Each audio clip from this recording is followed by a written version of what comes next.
The production of this video was made possible by donors to the Orchestration Online Patreon initiative. Please consider adding your support to the creation of free educational internet resources by visiting our Patreon page linked below.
Excellent score, and just a really great way to start this whole set, this whole compilation of entries from our website subscribers for the 2022 Orchestration Challenge.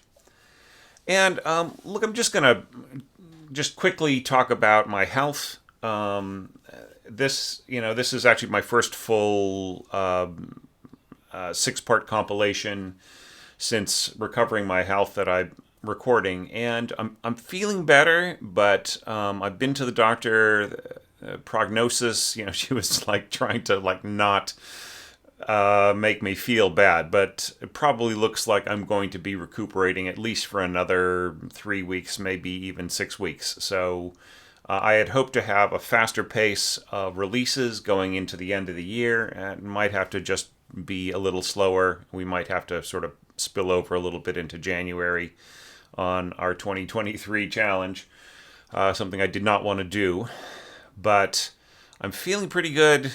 I'm just going to see how things go. Maybe things could move up a little bit. I mean, when I am evaluating your scores, I just feel energetic and I feel great and everything. But long COVID is really the one making the decisions right now. So sometimes I'll have a great day. Sometimes, like yesterday, it's just it's like having chronic fatigue syndrome or something.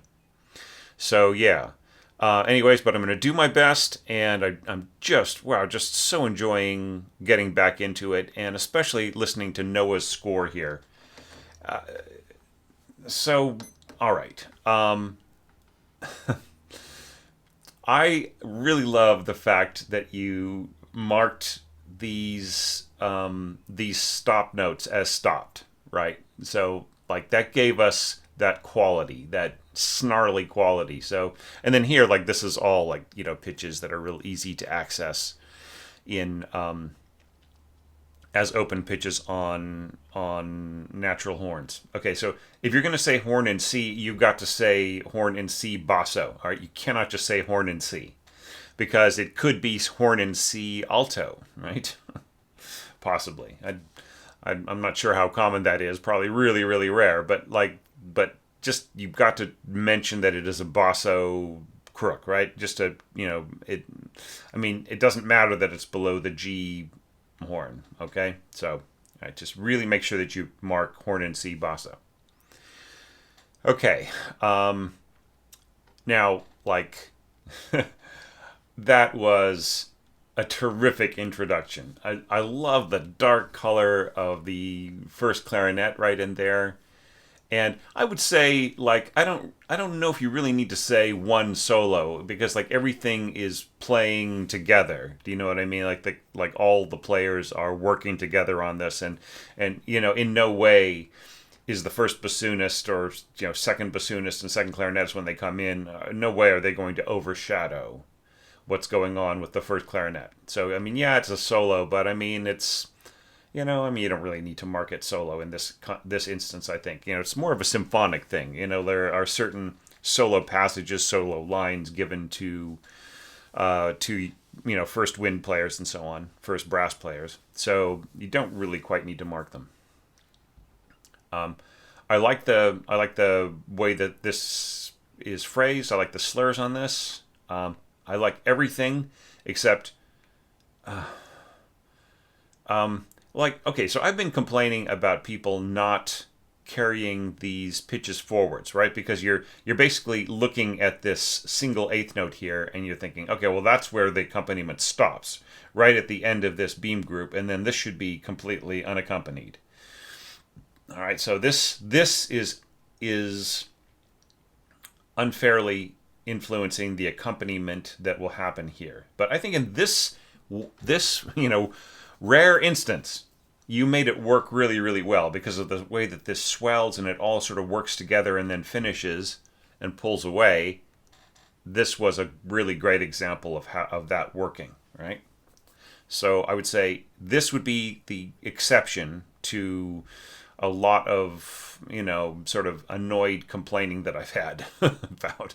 All right, so here, like this, these dynamics here should be down here. Then the piano can be up here in first voice. This can be up here in first voice as well, and then you add an extra piano down here for second voice, and then then the copyist and conductor and so on and score reader will just assume that these dynamics apply to both voices while they are both over the dynamic marks, right? So otherwise it really looks as if your second player doesn't have any dynamics on them. Okay. All right, so question is, does this set the mood effectively? Yes, it does. I really love, the bustling tremolo down here. I don't think you needed to mark this with accents. All right, so all right, when you mark accents on a tremolo like this, the player will assume that you want a bite at the beginning of the duration, right? So,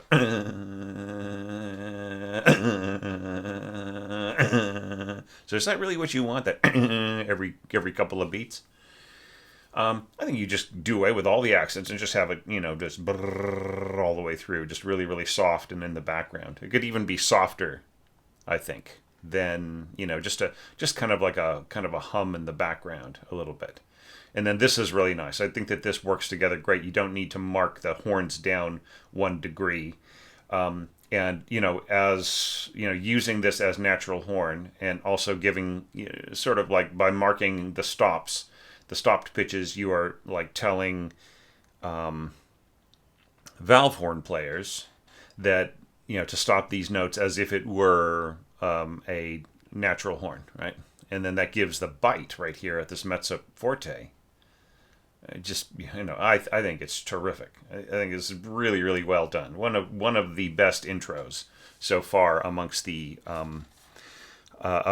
in this sort of category of website subscriber entries. All right, so moving on. Does the melody start with elegance? Yes, it does. I would submit to you that if you're going to do if you're going to sort of have bowing like this in your viola part, you could also do the same bowing in your first violin part, right? So up, down, up, down.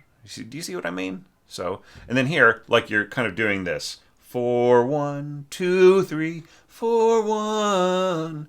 And I mean, I'm not totally sold on that, but like the way that you support it with the slurring in the other parts and so on, it's not totally wrong or anything like that. I see how you are like they're just the way that this is framed is really nice and elegant. Okay, however, I think that I think that I would organize it a little bit differently.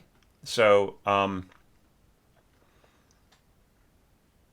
maybe slur this beam group for your down bow of this bar, and then up bow, down bow, up bow, down bow. And then see, that way you have the up bow in the when you have more force going forwards, right?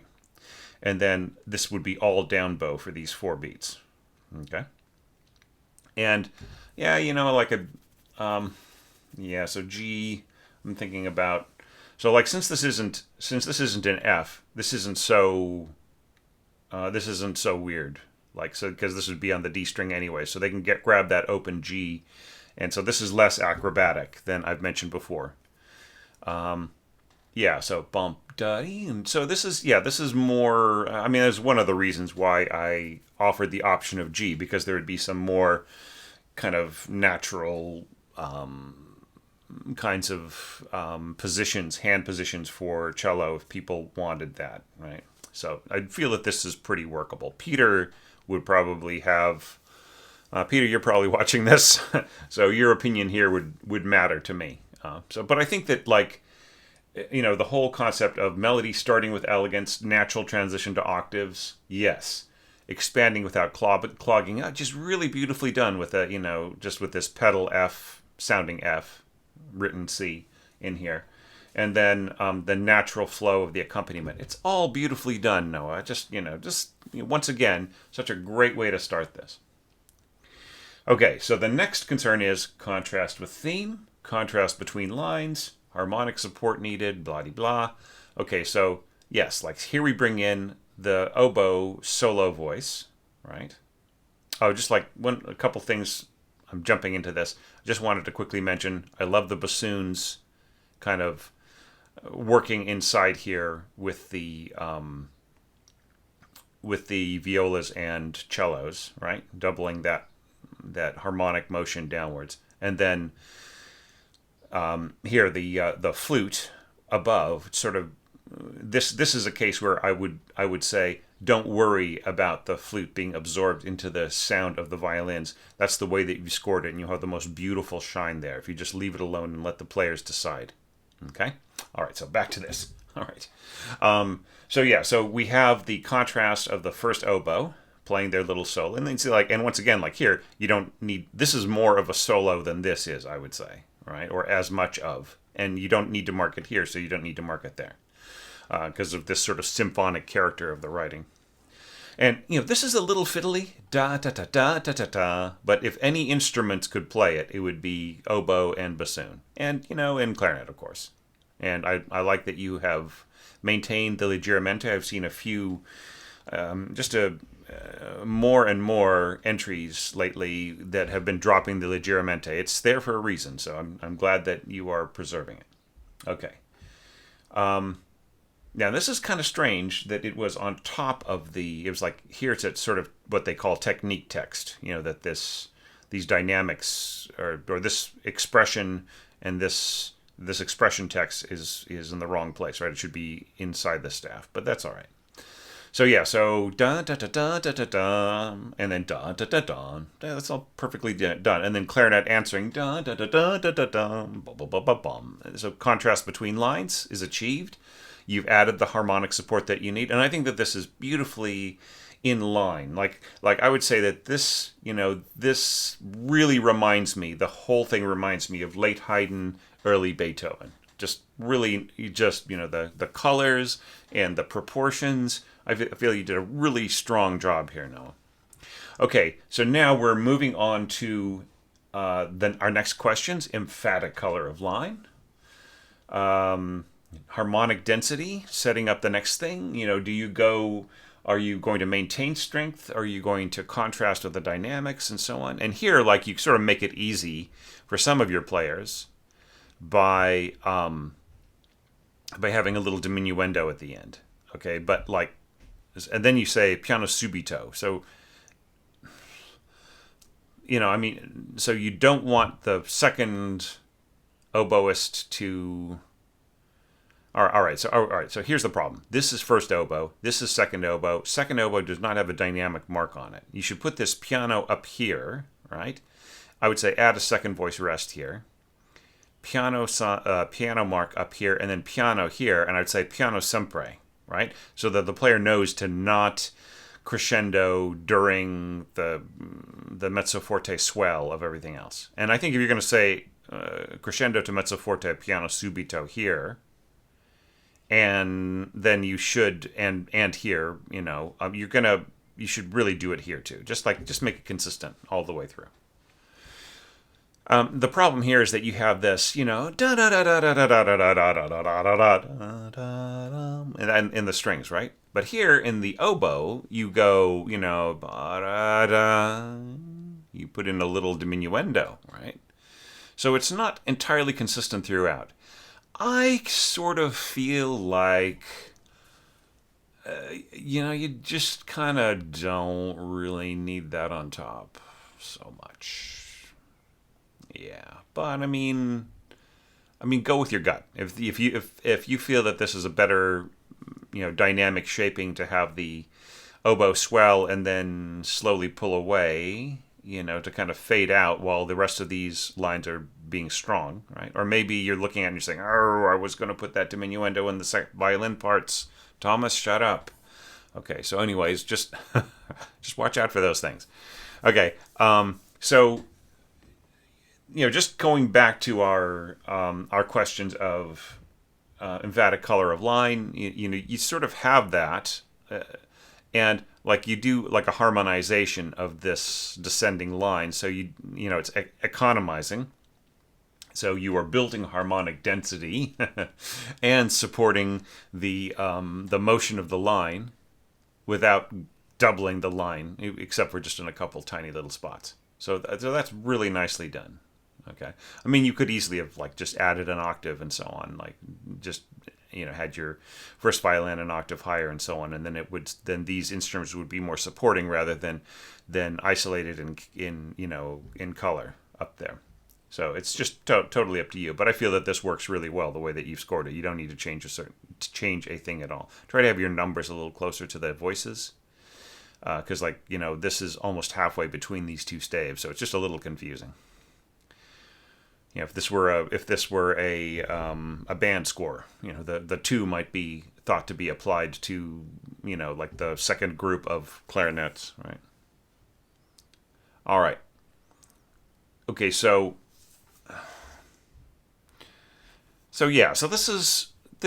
I feel that the harmonic density is very intelligently set up. So you tick those boxes really nicely. All right, so moving forwards. What's really nice about this is how you just really have a different color in each bar, right? So here you have all the instruments working together, nicely supported, and just you have that sort of the horn, the kind of the horn harmony right in here built in, to both parts as it ascends. So that's nicely done, and then just winds, and then horns and lower winds. Here, I don't feel you need a duet on either of your parts here. I think a single horn and a single bassoon will work fine with the clarinets. That'll be really nicely balanced because they're just right in their sweet spots. And then here, this is all great, all real easy double stops, and then a nice space right in here. Like you leave out the oboe, and I feel that it gives this section right here a much cooler sound, and then nicely punctuated here in the timpani. So yeah, so you could have easily, Noah, like if you had been like a Patreon supporter, it would have been fascinating to see you go like to do section B and C, maybe the whole movement was just really nice and elegant and really well shaped, well thought out, and you have a real ear for that period. Now, having sort of you notice that I've made some caveats and some exceptions and some certain other things. It doesn't mean that I agree with everything that you did in terms of like, oh, geez, I wish that I'd done that. Like, I still feel that like there are some general approaches as I've kind of outlined them that I think are stronger, but to the extent that those things that I don't necessarily agree with are part of your voice and really give me a window into your character, I completely approve of them. Okay. And I really love the fact that, you took care for certain things, da, da, da, da, da, this bowing, just up, down, up, down, up. It just is so simple. One thing I would say, though, is, like, here you're going da, da with your cellos, right? So why are you going da with your bassoon? Don't you want a ta on the downbeat here? You could have, like, you don't have to mark two. Like, if you give us a two voice part, we know that the second voice is two. Unless you mark this for three bassoons, then this two here, this number two, is completely superfluous. We don't need to know about it. Right? It just, like, it. You already have told us that this is the second part. You don't need to write two there. All right. Okay, so I mean, that's all there is to say about this. It's just great effort, Noah.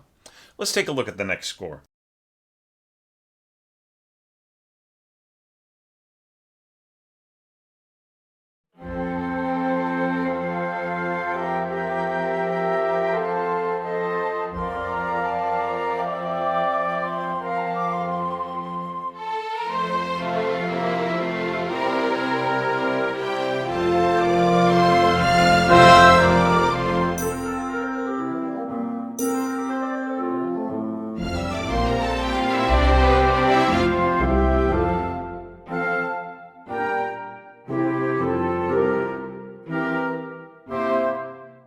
A really gorgeous score, Kalen, and it actually kind of reminds me of Mozart with the harp right in here. Just maybe a page or two from Mozart harp concerto or something like that. Yeah, but I mean, also the harp also looks forward a bit to Berlioz and so on.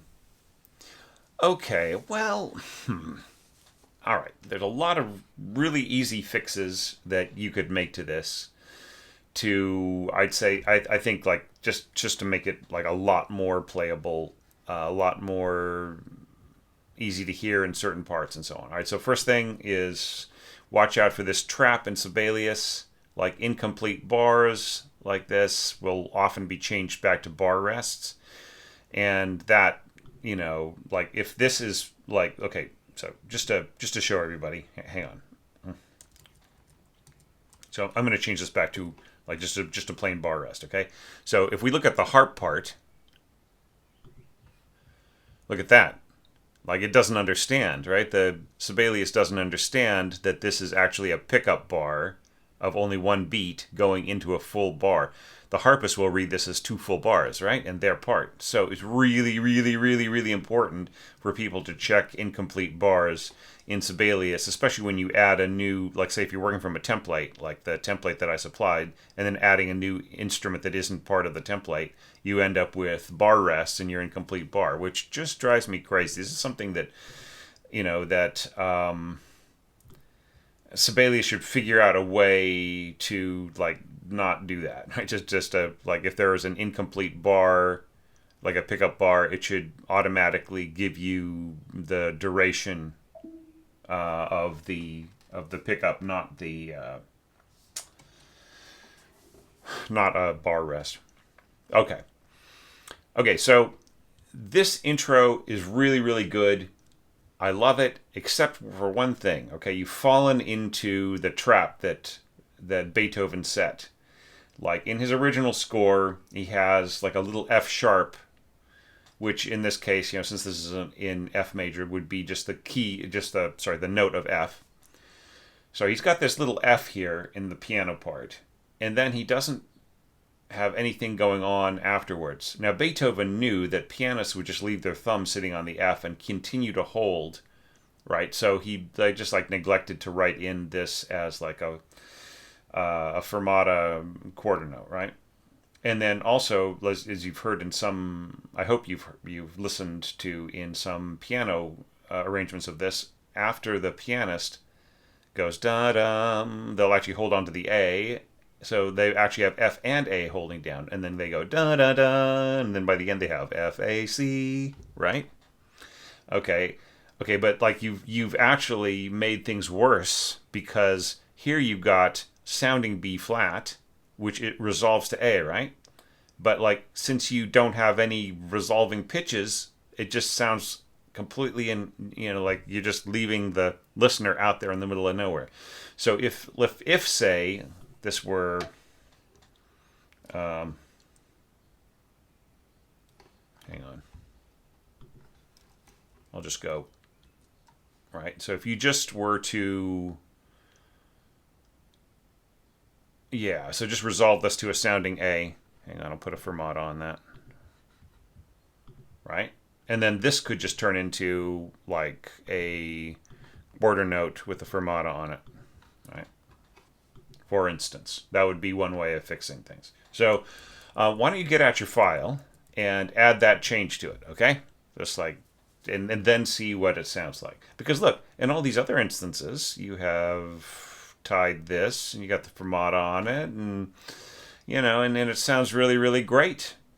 So why is the actual harmony that gives things meaning, especially you throwing in this kind of suspension right in there, like you left a suspension kind of hanging. It's a suspension that isn't cantilevered, right?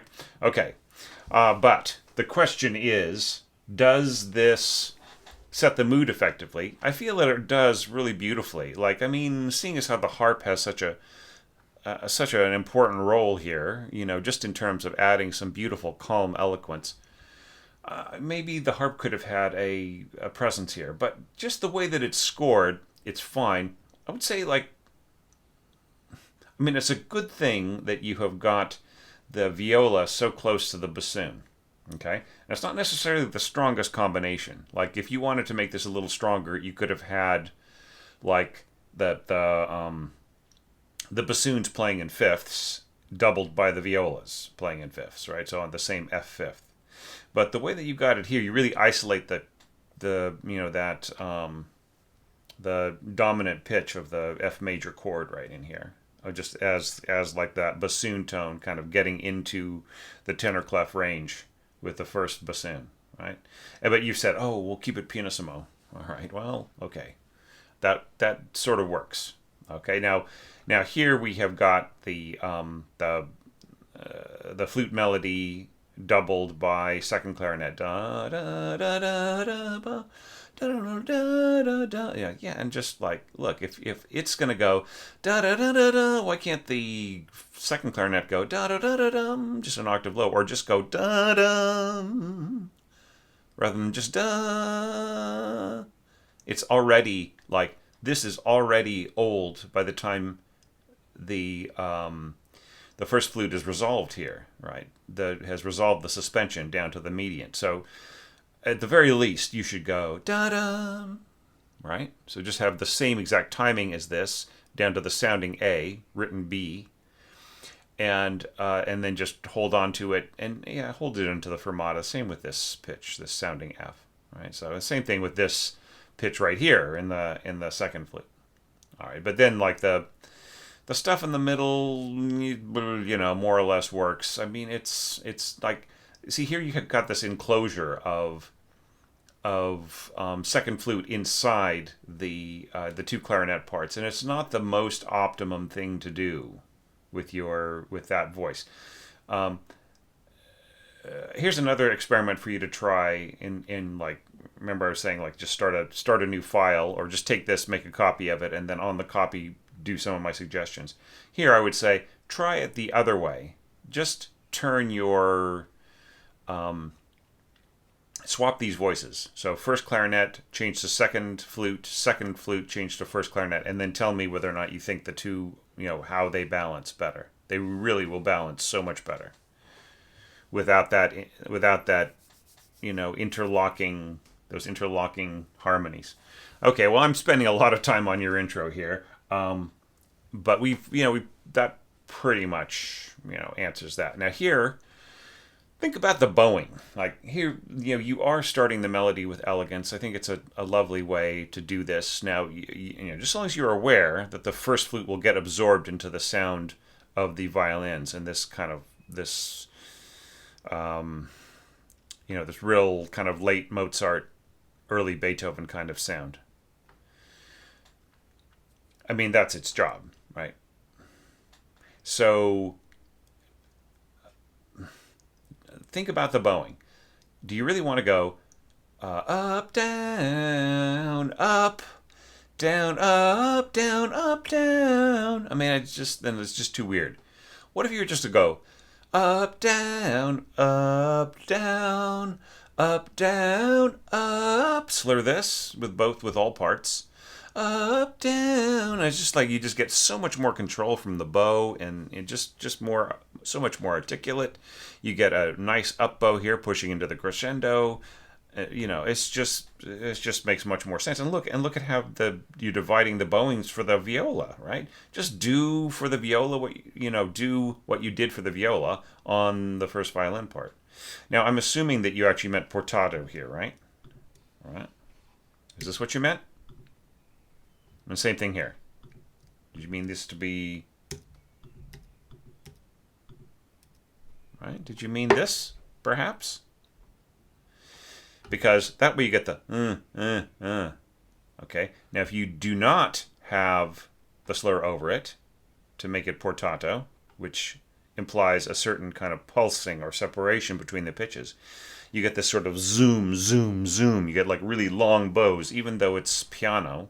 You just get very, very long notes. And here you get really, really long, almost connected notes. It's almost like super legato when you write a row of tenutos like this, four winds. Right?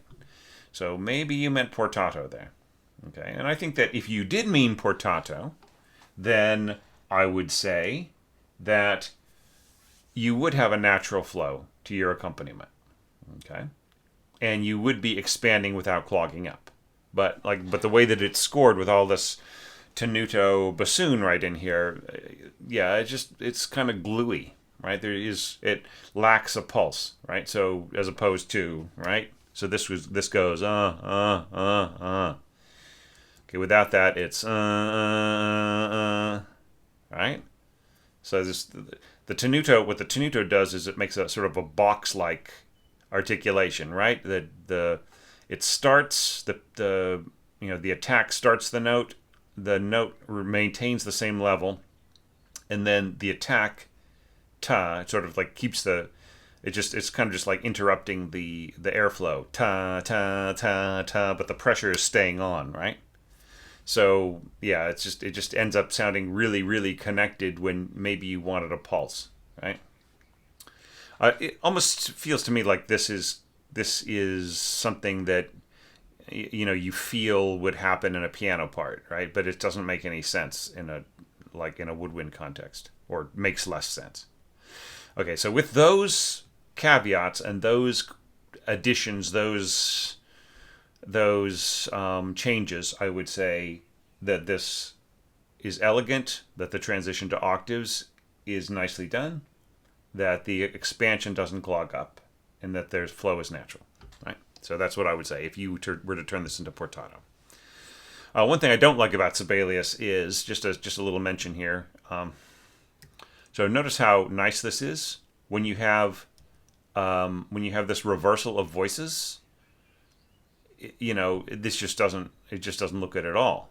Like Sibelius should have things worked out so that a slur sits on top of the tenuto marks when you have a portato kind of situation here.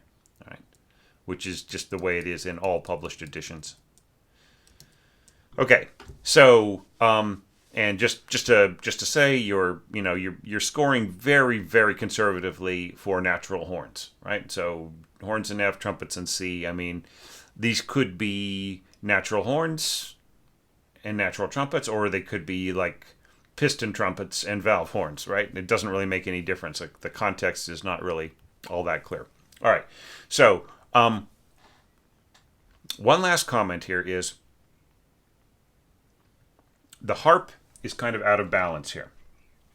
Okay, this roll should happen like across 3 or 4 octaves, right? If you really want it to stand out, the way that it is here, down here, and kind of in this middle voice area while everybody else is expanding, means that it'll get swallowed up, especially by the bassoons and the horns, right? It'll just sort of suck the tone right out of the harp, right? You might hear a little bit of this kind of plucking and the kind of rippling sound of the roll, but like you just will hear barely anything.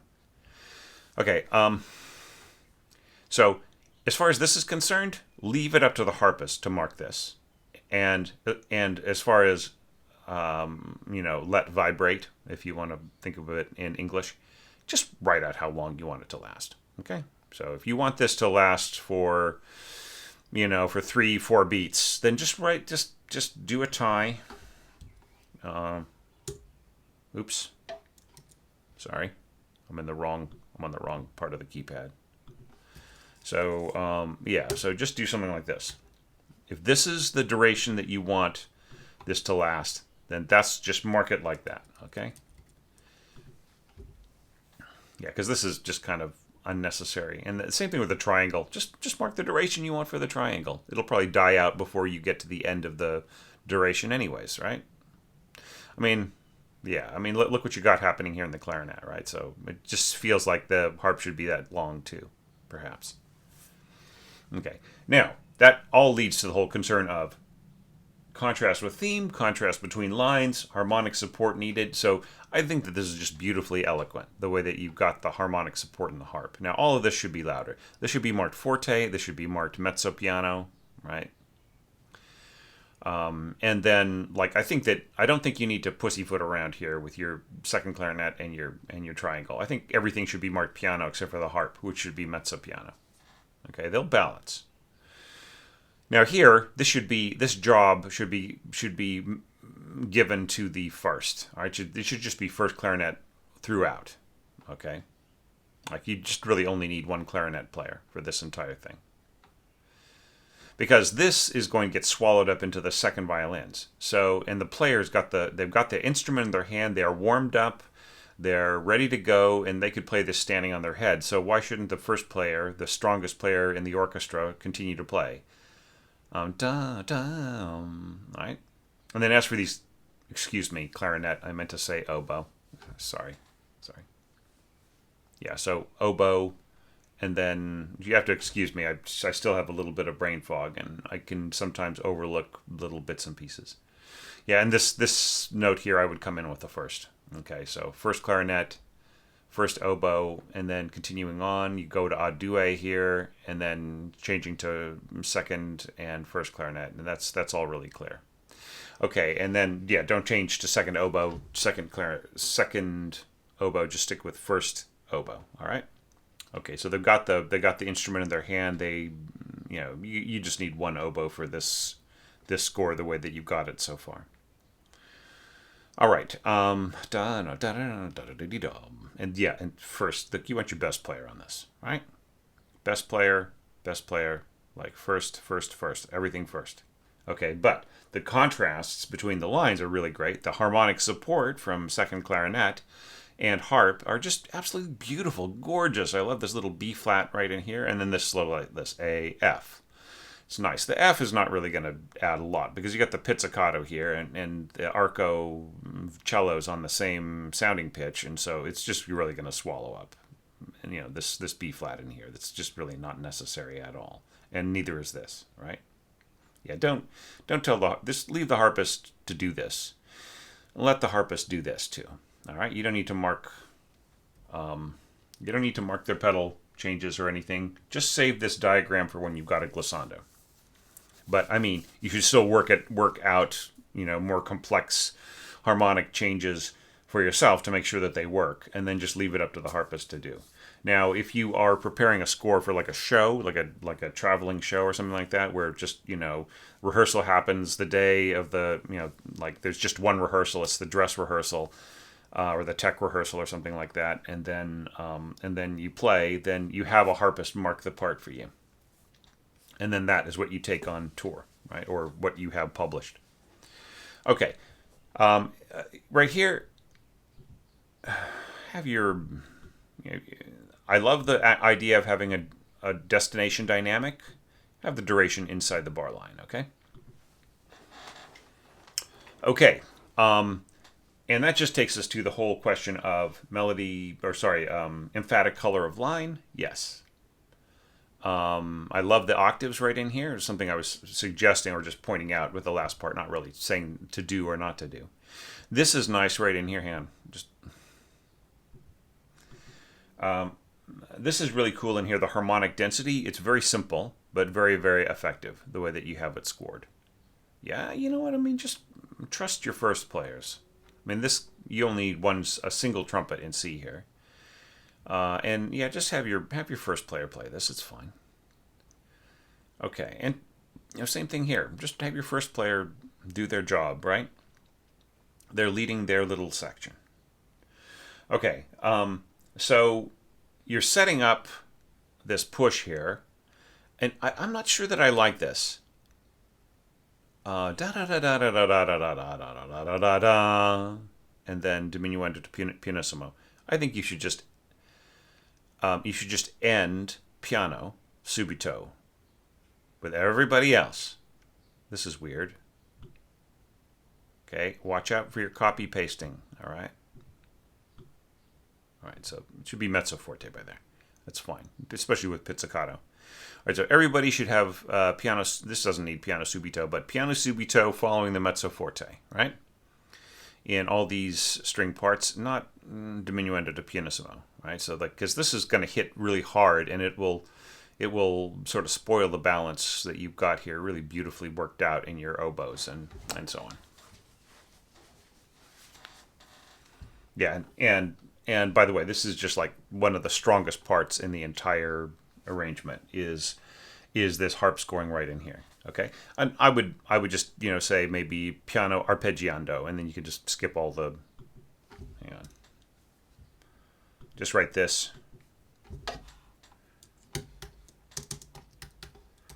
Right, and then you don't need to write in all the rolly lines. So just like everything's going to be briam briam briam, and of course the dynamic should be more like mezzo piano. Okay, so just bring out that part.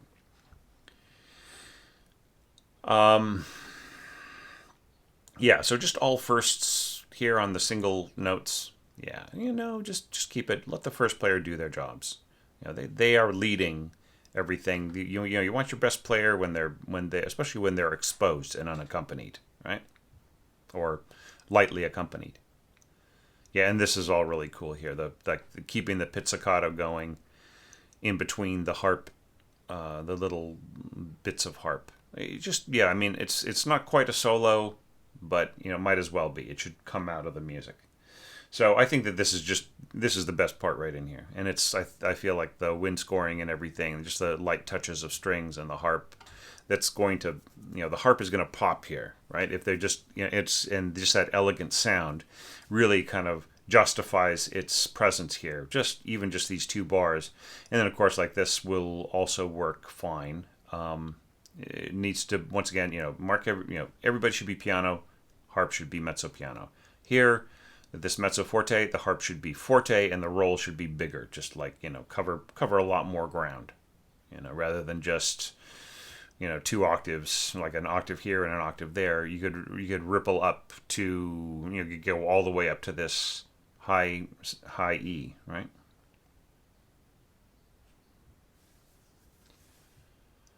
Actually, I mean, you don't really need the go up to C. Yeah. Yeah, just roll up to C or roll up to maybe even up to high F. I mean, it's actually kind of nice the way that it doesn't get in the way of the melody, the way that you got it written down here.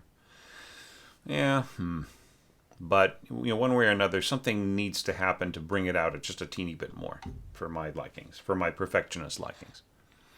All right, well, Kaylin, I think I've told you everything I need to tell you. So great score, just wonderful sound, and nice, distinguished, elegant kind of scoring. So great job. Hey, I'm full of energy for a change. So let's take a look at the next score.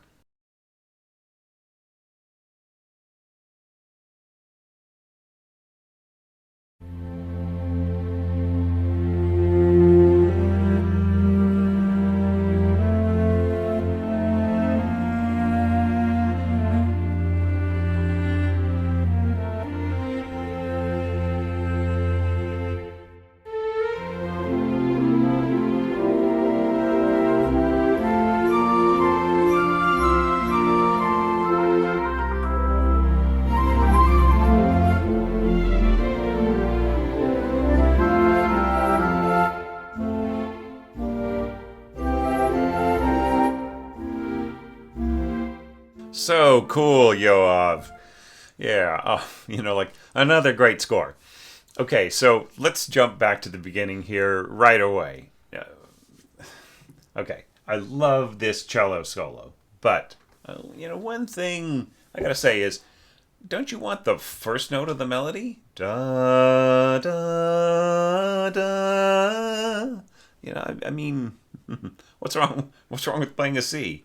Like you start off with this chord. Da, da. Well, I mean, I guess it's just all a matter of taste. Now, as to the bowing schemes here, like your double basses bow are just really not that long. The piano, it doesn't really matter, but they might as well just all match, right? I mean, I kind of see what you're trying to do. You're sort of trying to get everybody to agree. Down, like this is all like one long down bow, and then like, yeah. But I mean, look, like what if you did this? Okay, just made this all one long down bow, okay, and then hang on, let me just, yeah, oh, I see. Yep. Well, I mean, look, it's okay. I won't complain about this too much. This is all good. Um, yeah, and then here you've got this. Yeah, so, yeah, so you really want this to be really, really smooth. I mean, I can see, like, if you're starting here, then you don't want the bow to sort of retake here. Yeah, maybe. Yeah, yeah. This should be slurred here, though.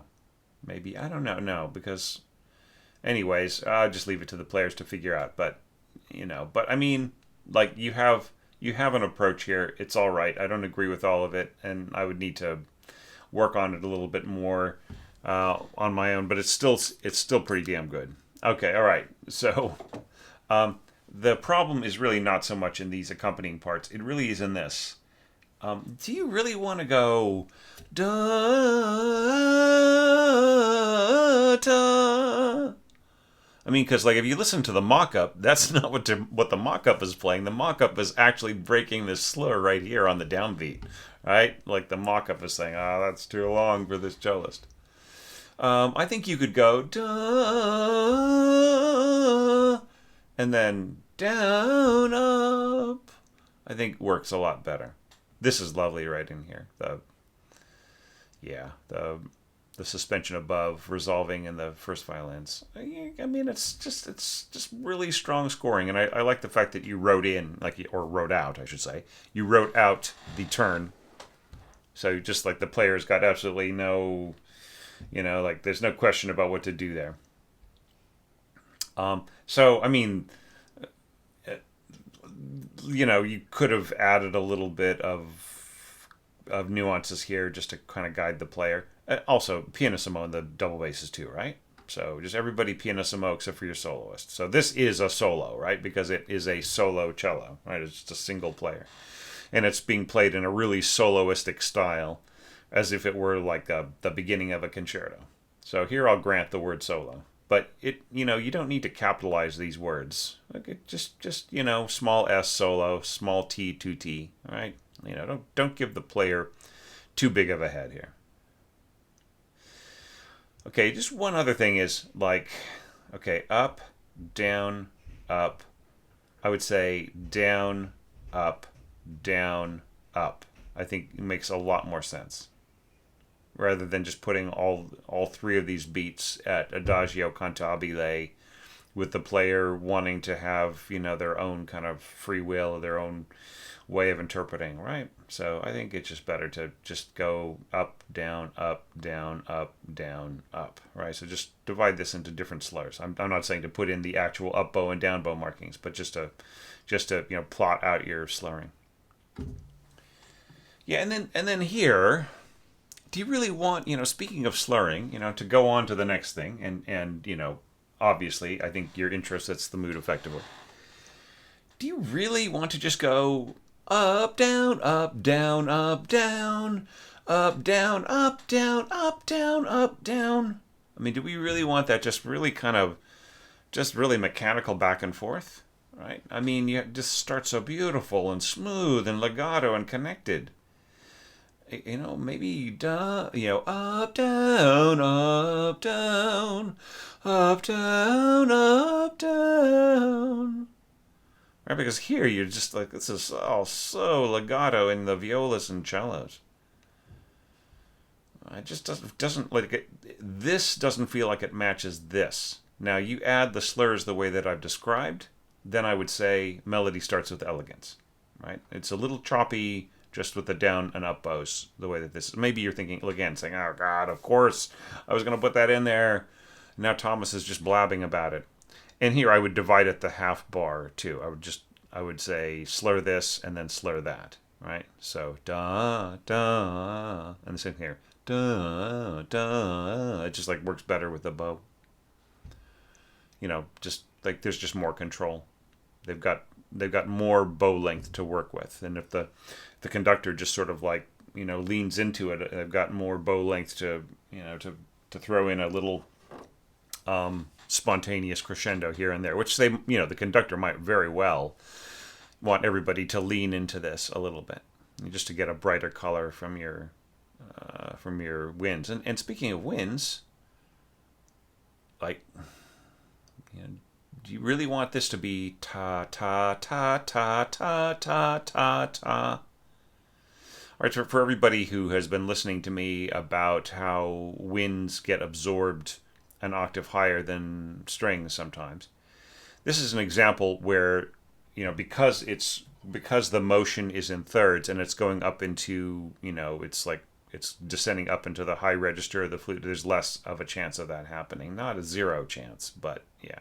But obviously this will get completely absorbed, and this little first flute here for color is not really going to do much at all. Like, this could be completely left out and there would be zero difference.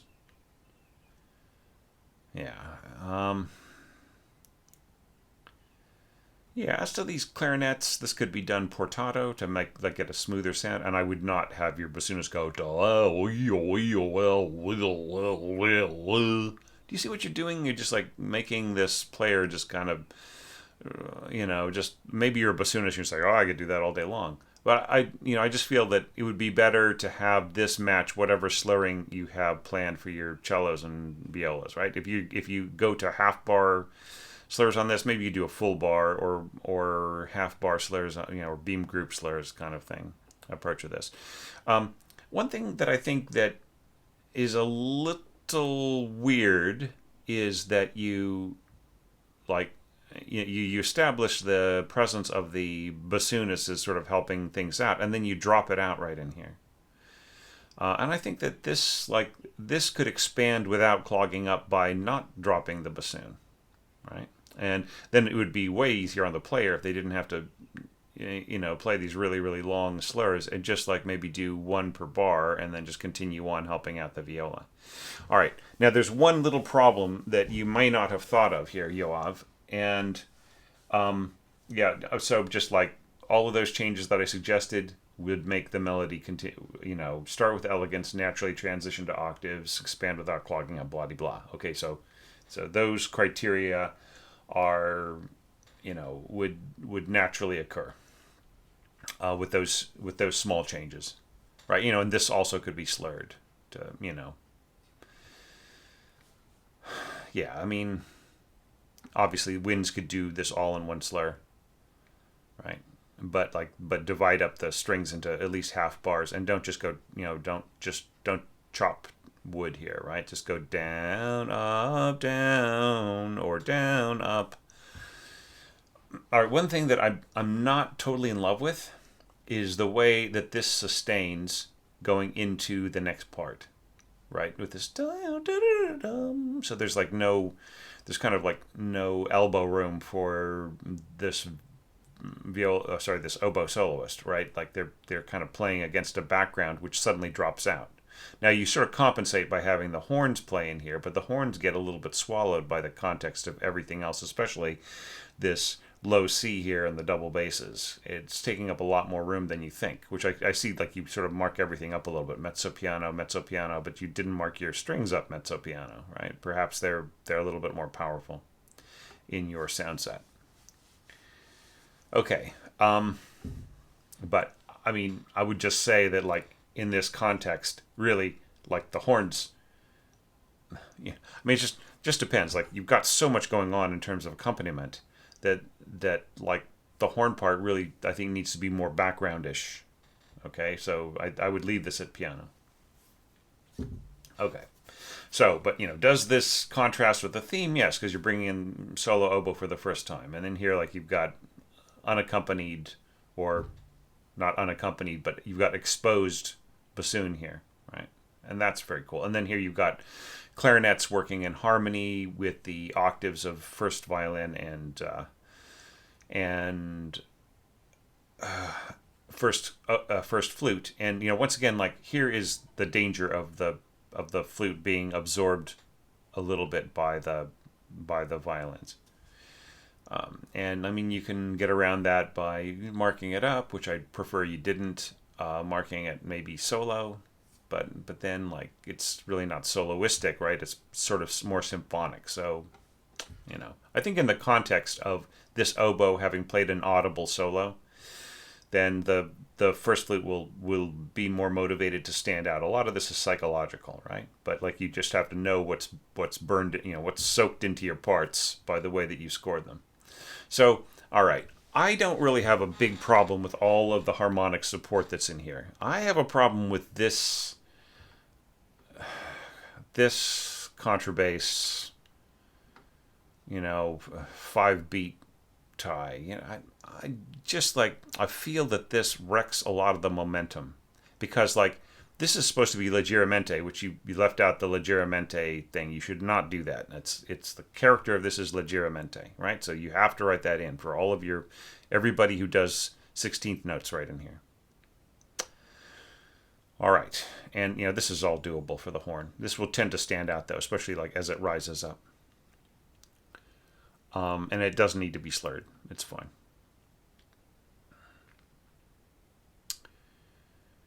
Okay.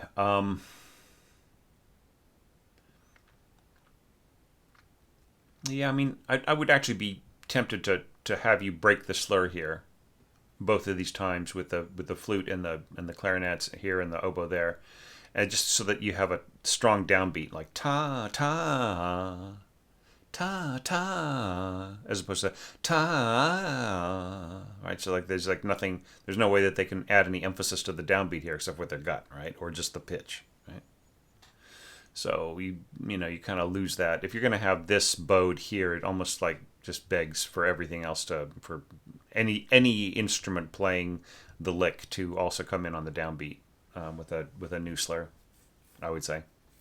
And then the same thing here, like you're going da, and here you're going da da, right? So I mean, there is zero need for you to slur from a pickup to the downbeat. So like just whenever you think about slurring from a pickup beat to a downbeat, always think about like, why am I doing this? What is necessary about this? If other main parts are not doing it, then why is this other part doing it, right? And then of course, like here you have the added problem of repeated notes under a slur, right? So what does that mean? If this is in two separate parts, then the slur could go in the second voice, and the top part, the first voice, could just be ta ta ta ta, right? Or it could be like maybe portato da, or mezzo staccato better da da da da. But this is just a little sloppy, right? But I mean, having said that, yeah, I've seen a slur over notes that have no articulation and so on, and that has a different meaning too. But it's not clean. All right, I think you can do better, just respectfully. Okay, the quality of your scoring here just begs that you do something different here with your first clarinet part, just in terms of just dropping a slur onto it and then slurring into the downbeat. All right. Okay, so I'm getting too wrapped up in this, but like the main problem here is that this dragging C, like it doesn't go to the chord change on the downbeat. It just hangs over, so that adds inertia, and then you have a ton of accompaniment here to the little answering sixteenths with a bum bum. And then this continues on. It doesn't start on the pickup. and it sort of hangs over. So you've got this hanging over, clouding the pickup here, and you've got this hanging over and clouding the pickup here after this very kind of inertial kind of a note. And that means that you come into this, and we do not have, like, yes, you've got beautiful emphatic color of line here, and it's just really well worked out strings, and I feel it's really strong scoring. This nice octave there here, and then coming into the harmony with the violas and so on, and you build up the harmonic density here. That's all great. Okay, but the problem is that it just feels like we're pushing through molasses here. All right, I just feel that it's all down to this bass line, right?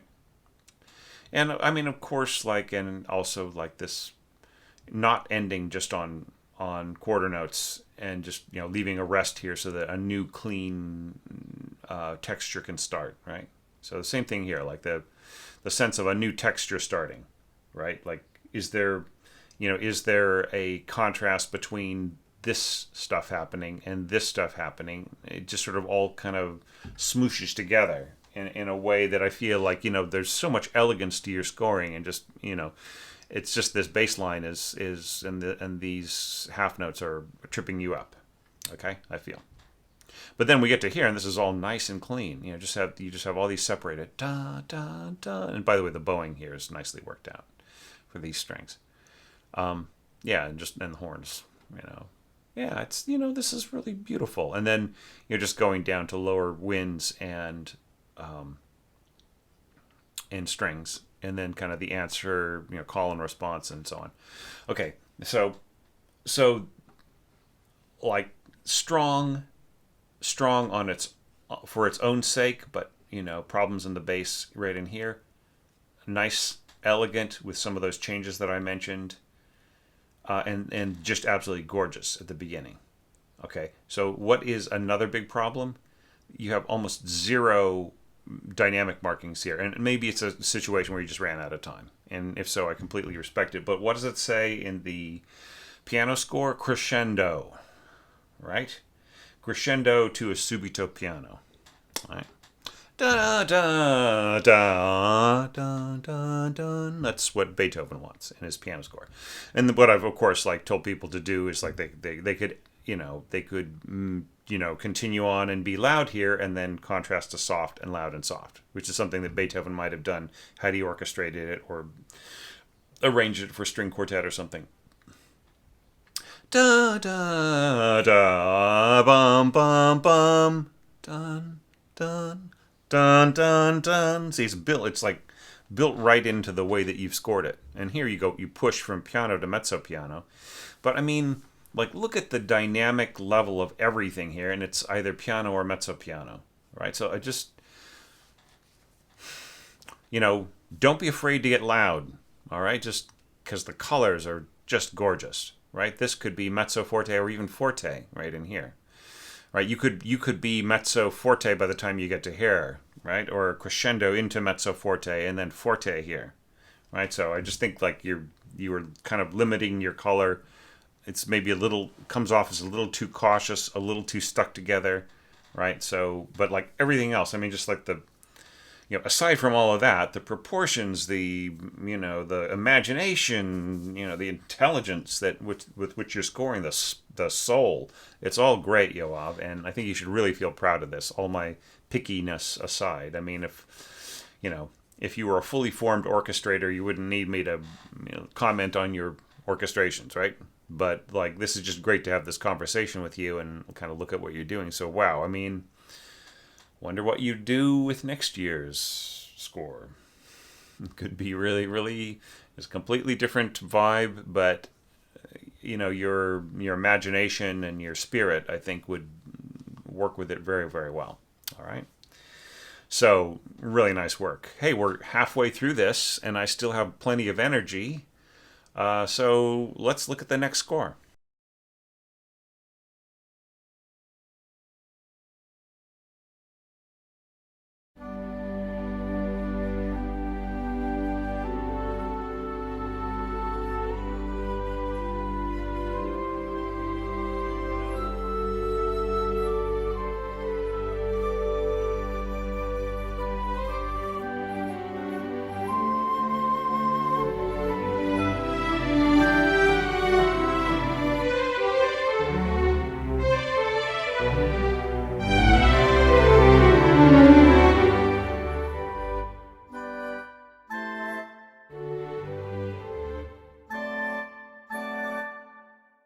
The coolest of the cool, Ryan. Now, while it's really fresh in everybody's mind, let's let's check out what happened. Like, if you guys want to stop the video and just go listen to that last bar in the mock-up again.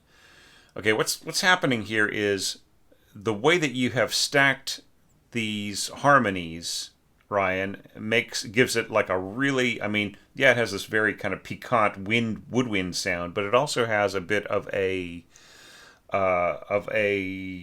organ sound, right? So you're setting up all this strength stacking these thirds. So you have a D third here, sounding D third here in your clarinets, and then you have a D fifth in your oboe, and then like you've got your second flute, sort of, either doubling the oboe or enclosed by the oboe. Okay, and the flute sound is really beautiful. It's this very kind of a spiritual sound. I would say is for a mock-up, pretty nicely done. But it just doesn't have the strength for the way that you have got everything scored here. In the first chord, the reed instruments don't support this melody note, right? Like, say, like you could, if you would change this D to a C, right, then everything could sort of move, or also C in the flute, or maybe change the flute note to an A. Then it would, then you would have some support here for this C, and then when you get to this D, the everything is supporting the oboes, and the oboes are all already very powerful. So this A is sort of shouting out the high D note here, right? So you're actually hearing the overtones of the A above the D. So yeah, I mean, just try not to do doublings and enclosures like this with your second flute when the inside or alongside oboe when it's in its sweet spot, and especially when you're reinforcing it that much. Now, like, I mean, this is something that I could talk about if I were to ever have time to sit down and write my book that I want to write.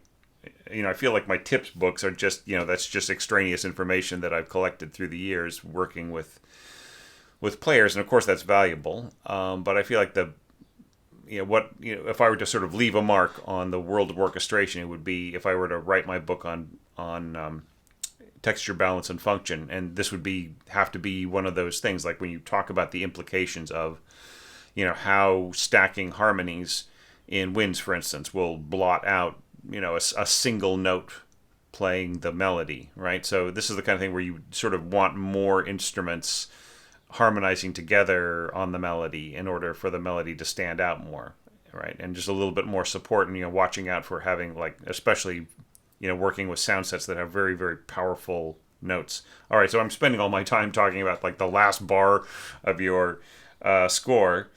So let's check out this intro here. Okay, so it was gorgeous, and you scored it in a really beautiful way. And what's wonderful about it is that this is like an incredibly full-blooded, like, tutti interpretation of the introduction, right? In fact, like, what follows is skimpy compared to what you've done at the beginning. So, does it set the mood effectively? I would say that it does. It just, like, it's incredible. Like, so there's something wrong with your with the playback on your the playback engine is like bringing in some of these notes a little late.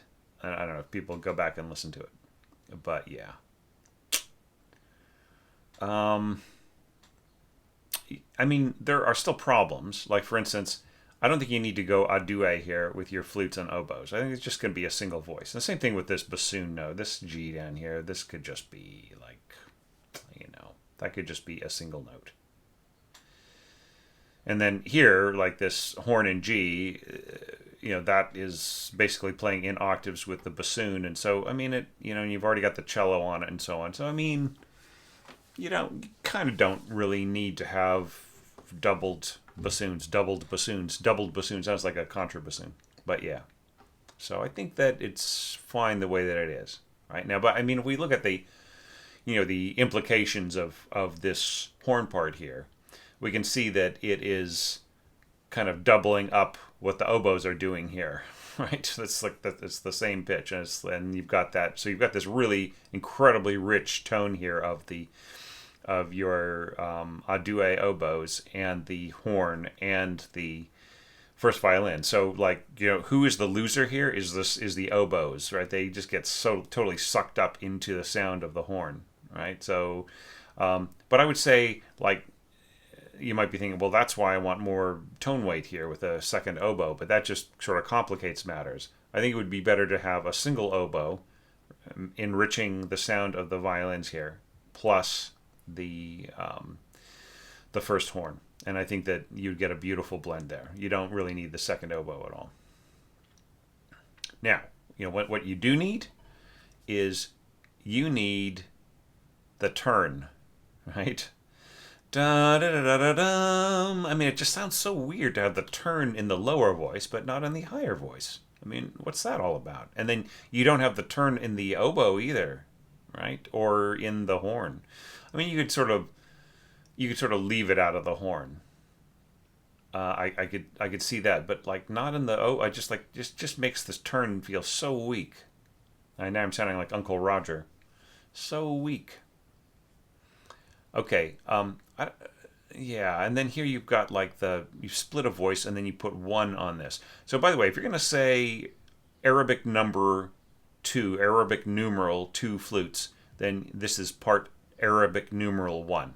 Okay, if you have flutes, Roman numeral 1 plus Roman numeral 2, then you write Roman numeral 1 here. Okay, so keep it in the same numbering system. Arabic numeral 2, Arabic numeral 1. Okay, and you just put that right here, and then you don't need to worry about the split voice, right? Okay.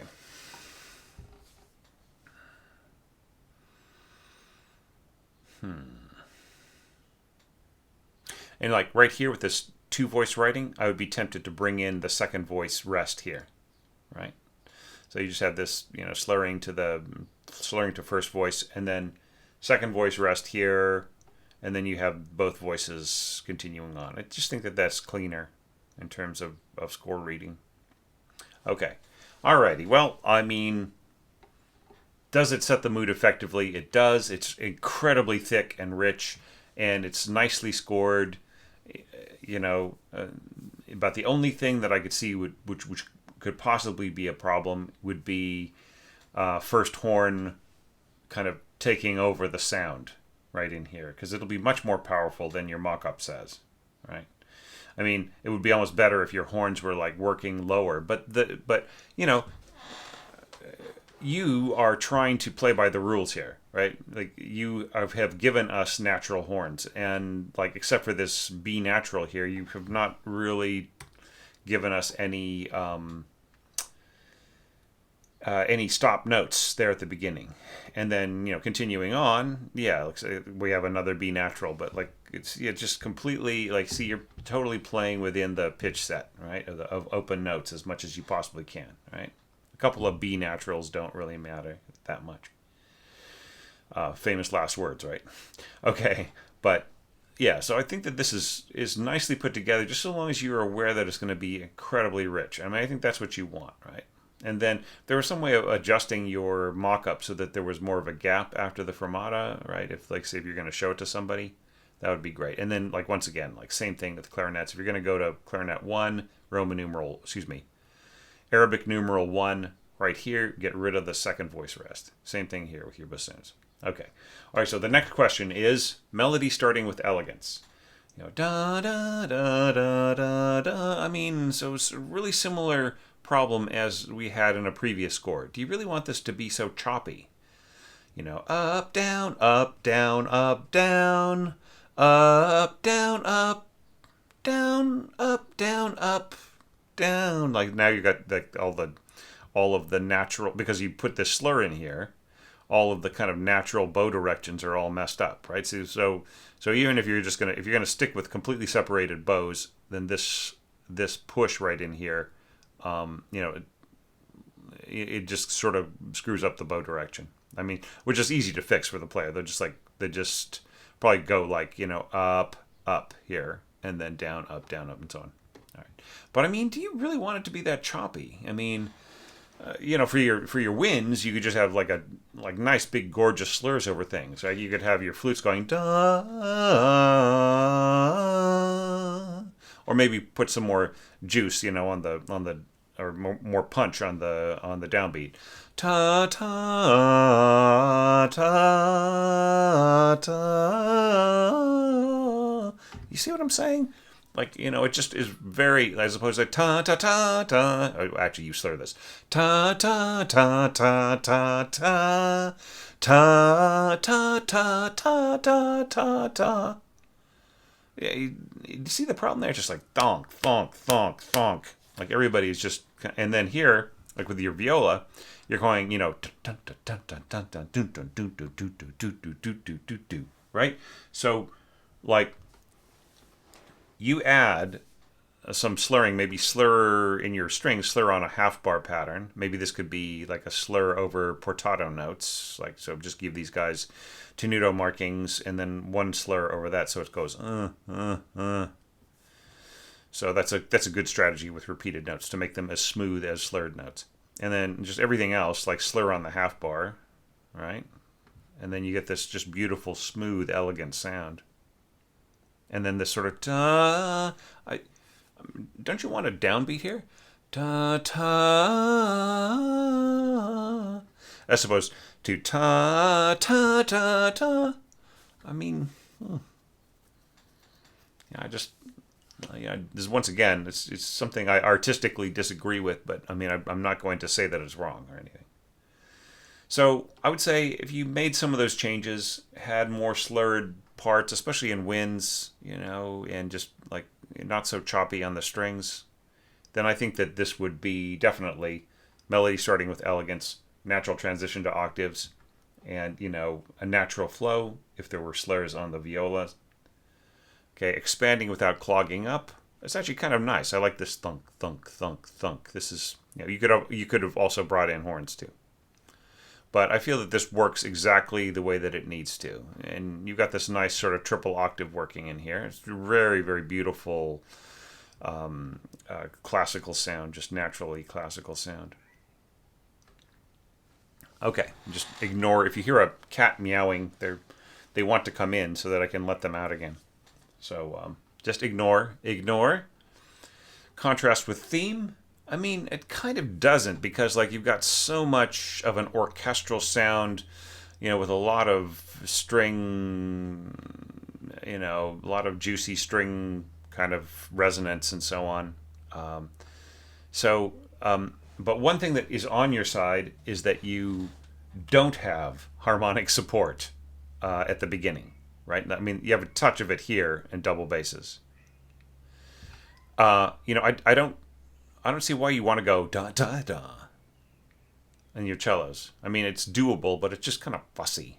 I mean, I think the cellist would be just better off just going da da, right? It's just so much easier in the bow. So da da da da, and look at you have a due bassoons going ya da, so they should do the same thing. There's no need for the cellist to split this up into two separate bows, right? Just everybody slur the same. Okay, and I think you get a really, really nice sound. Okay, but I kind of like the whole idea of like just strings and then cellos plus bassoons. I mean, I think it's really a cool idea. Yeah, it works really nice. Okay, and now moving on to emphatic color of line. Yes, because you've got unison oboes and all the violins working together, and this is pretty sensibly put together. You just really have to be aware, like pushing down to this C sharp. There's just going to be a tendency of this to be really, really strong, really pungent. especially if the player is pushing and everybody's pushing and they're being nice and loud here, there might be a touch of squawk down there with, say, semi-pro or maybe university players or high school players or something like that, especially. So just until somebody has absolutely beautiful, perfect control, it's you know crescendo running down to a C sharp. But then of course, like you hear some high school players whip out the Scheherazade solo, low solo, just like like it was nothing. So it just depends on the training and everything, and sometimes the read on the night and everything else. But it's just like that's why some you've been seeing in some other orchestrations a tendency to avoid going down this low, right? Or like you'll see things where the oboe goes down and then it comes back harmonized, right? While everybody else sort of sticks on the pitches. So there's a bunch of different ways of solving the problem. But I mean, it's not against the law. You can go all the way down to B flat if you like, and at forte and legato and everything else. But you just have to know who you're working with. All right, so emphatic color of line. Back to that. So nice mixture here: oboes, strings, or all the violins. So it's going to be incredibly, just very, very forceful, very, very intense. What I don't understand is why these people do not have any slurs on them. Like everybody else is going da da, and here it's like da da da dun, which is a little Addams Family-ish, right? So I think it would be better to slur da da dum. Here. Okay. All right. So here we have two things at work which I completely approve of.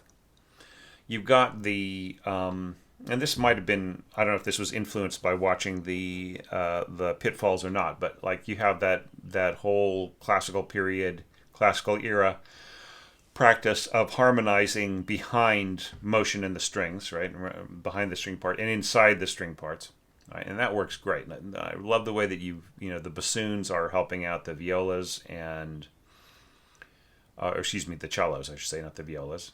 And then, you've got horns and clarinets and flutes sort of in the background, and that has this really kind of nice, especially with the sounds that you have got for your sound set. It has a kind of a nice blocky, very classical era kind of a sound. And so with that, I would say you absolutely are setting up the harmonic density. I'm not so in love with pulling the punches here, right? So, I mean, just think about it dramatically. Da da dun dun dun dun dun bum bum bum dun dun. Just sort of feels kind of, what if you were to delay the crescendo a little bit, the crescendo into a forte by the middle of the bar, kept it forte, and then went between mezzo piano winds and forte horns and strings, right? So just think about it this way: da da, and then dun dun dun, down up down, bum bum, dun dun dun, bum bum. All right, see that feels more period to me. I don't know. But I mean, it doesn't mean that this was wrong or that it didn't work or anything. It was actually kind of nice. The main problem that I had with it is, once again, like dramatic choices. Why are we going down, up, down with our bowing here, and everybody else is going bia? Shouldn't it be ta, ta, ta, bum, bum, bum? I mean, keep in mind, this is originally played on a piano, right? If you want to capture what's going on, sometimes with piano, like piano to orchestra, keeping in mind that even if you have a slurred passage, the piano is a percussive instrument. So, it's going to go ching, ching, ching, kind of like that. So it's going to definitely have the percussive attack on every note. I mean, unless you have somebody like Debussy, who apparently tried to play without, to make the piano sound like it didn't have hammers, right? Which startled the hell out of his conservatory audiences when he was a student. So yeah, so I think that like barring that, don't be afraid to to disregard a slur that's in a piano part that you're transcribing, right? So I think like if like here you got the right instinct, right? Bum bum bum. So just same thing, ta ta ta, and just because it's marked piano at the beginning of the bar in the piano part doesn't mean that you have to be piano here. You could just be forte, and then this could be mezzo piano, forte, mezzo piano, right? But see, here I'm just imposing my ideas onto you. So, I mean, like, what your decision here, um, I don't know if it works dramatically completely, whether that's in character with Beethoven, but it works for you, and that's good enough for me. Okay, so yeah, so like all of those things aside, I really enjoyed this score a lot. It was really fun to look at, and just like all of these scores have just been cheering me up to no end. I mean, it's just the energy thing with long COVID, right? It's half the symptoms lasting twice as long, right? And it just wears you down after a while. So yeah, so I'm still dealing with it, guys. And but you're the efforts that you took a couple of months ago, 3 or 4 months ago now, are really cheering me up and helping me keep going. So wow, I just feel so grateful and so happy about this. And on that note, let's take a look at the next score.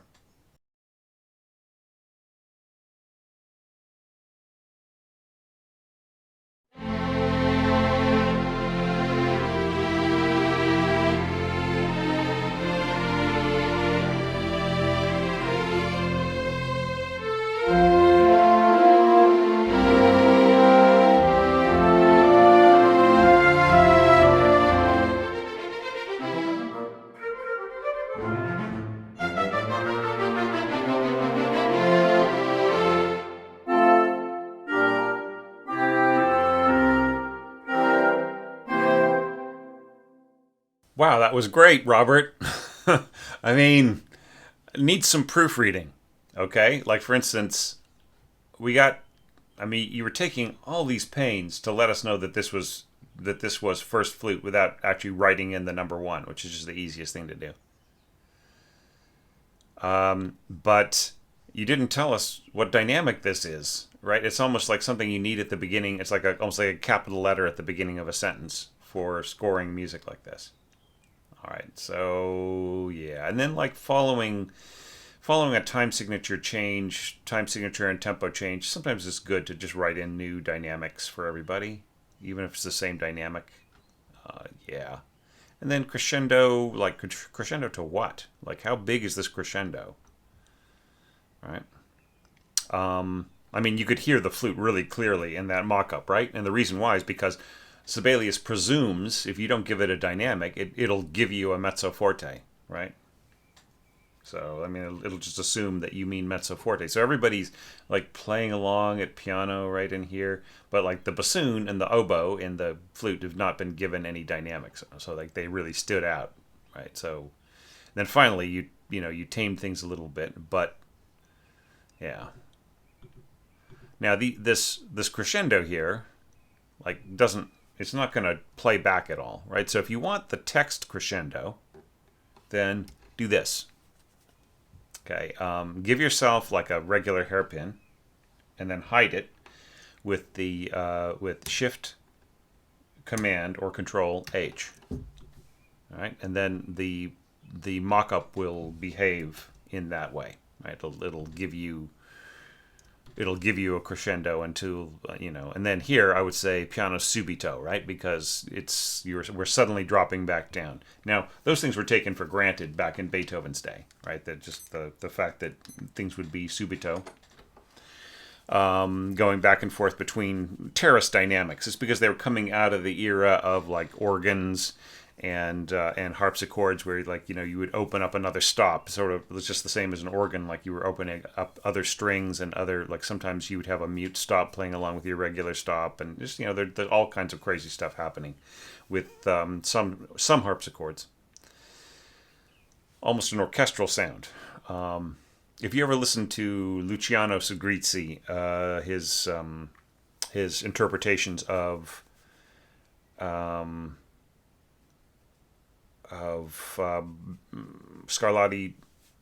harpsichord sonatas, like he uses like harpsichords that had all these different stops, and it sounds incredibly orchestral. It really just sounds like a cantina band playing this incredible Spanish influenced music by Scarlatti. But here's the thing: is in the court where Scarlatti worked and taught Maria Barbara, Queen Maria Barbara, it looks like they didn't really have any fancy stops. They had like maybe like an octave stop or something at best. So that, just like they were really focused on the technique and the raw sound of the harpsichord rather than like all this additive stuff. Okay, all right. Well, I'm really digressing. Don't worry, I'll make it up.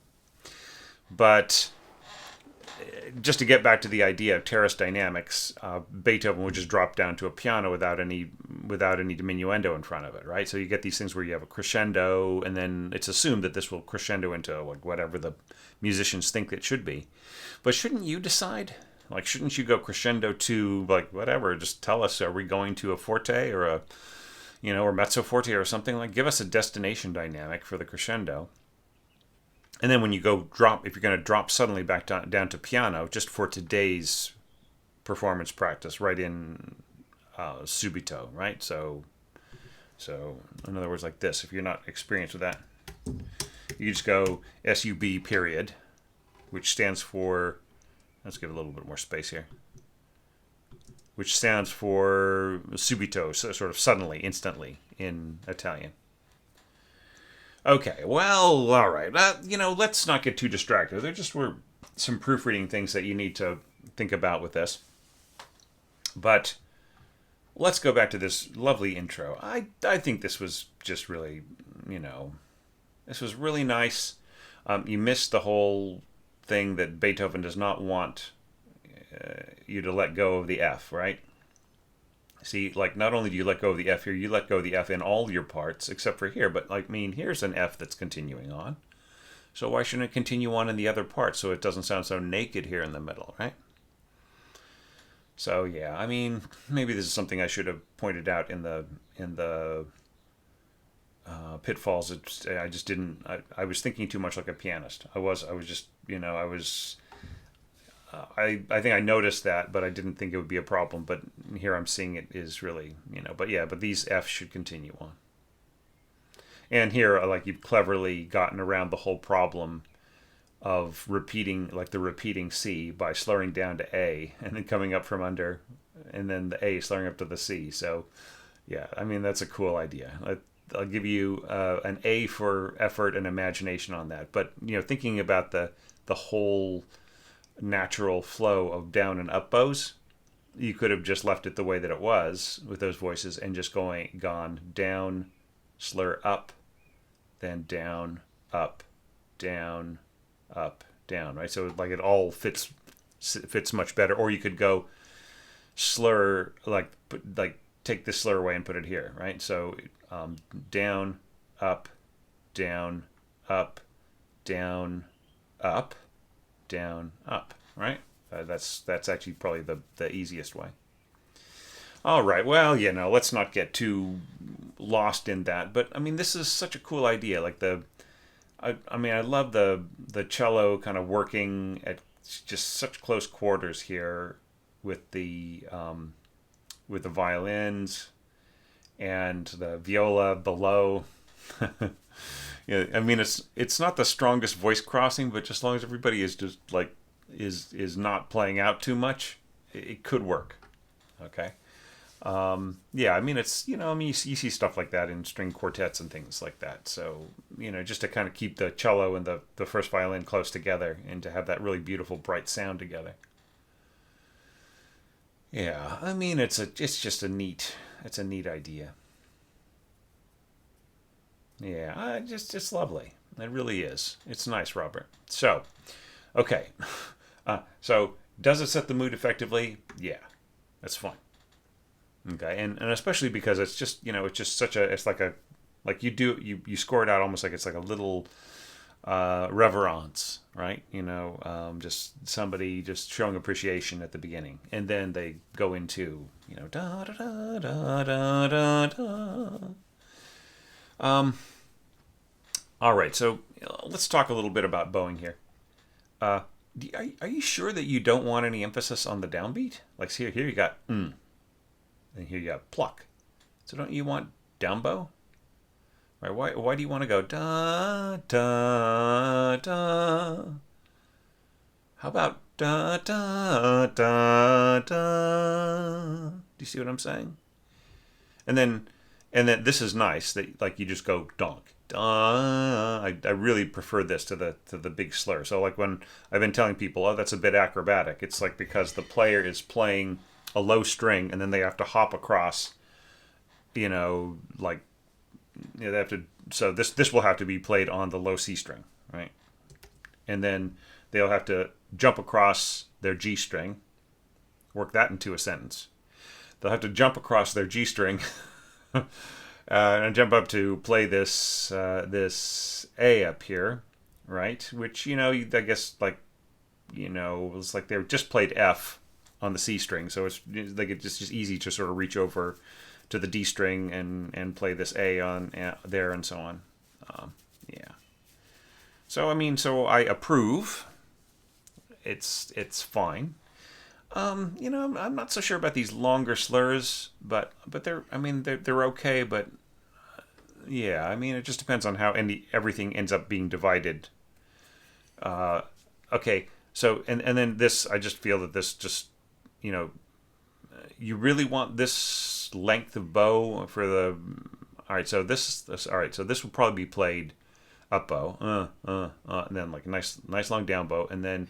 So this is kind of cool in terms of like the pushing into an up bow, but like then they're going the wrong direction for this fade out and so on, right? So it's just everybody's doing something different with their bowing. Why?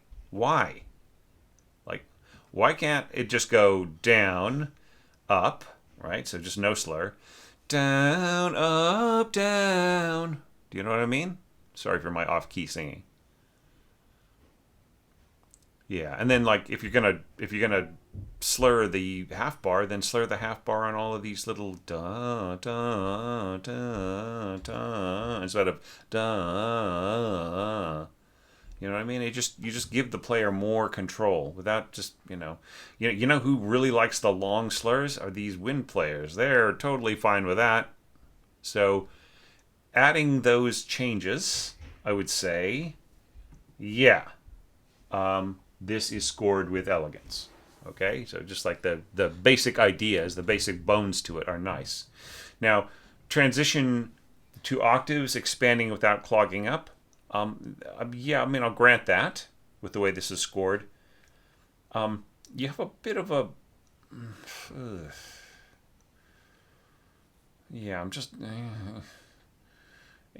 sort of thinking about these clarinet parts and the bassoon part here. Yeah, okay. Yeah, fine. Yeah, it's all good. Okay, the problem here is not that anybody's doing anything totally wrong. It's more that like the flute part is kind of completely unnecessary. Like go back and listen to the mock-up. It's not lying to you. The quality of color that you're going to hear accompanying these violins here, the first violins, is going to be oboe, right? The oboe is going to shine out, especially with some support from an octave below from the bassoons, right? The bassoons are going to be pushing at the oboe sound. So yeah, the transition to octaves is nice, and I like the mixed sound here. So you can leave it the way that it is. It won't hurt anything, but it just like the flute is not really doing anything. And what's cleaner? What's a cleaner way of scoring this? I'm selecting all the second voice rests, deleting them. That's cleaner, right? Now compare this to that, right? And you can see right away that just like it's so much easier. There's a chance that that second voice rests like this might be overlooked, right? In a hurry. So, yeah, and just like the same thing here. Why, right? Why do we need all those second voice rests? Just mark this, first player. Right? Just so much easier, so much better. Okay. All right. So, I mean, not to belabor the point or anything, but I just, it's just cleaner. So anyway, just to get back to the evaluation criteria, yeah, I mean, you just correct the way that the flow of the bow is in the string parts, and maybe just adjust a little bit here in the viola and cello and so on. Then I would say, yeah, there's a natural flow to the accompaniment. The melody starts with elegance. The transition to octaves is natural. Expand without clogging up. This is good. This is nice. I like the octaves here. You do not need unison horns. Okay? You just completely don't need them at all. So this could just be a single player for both of these. All right? And then here, yeah, do not come back to this and say, oh, I didn't put a crescendo in there. Yeah, just leave it out. It's fine. I mean, you could even mark the horns pianissimo, and this would be something like the horns might slightly underplay here anyways, just so that they find their balance within this. So,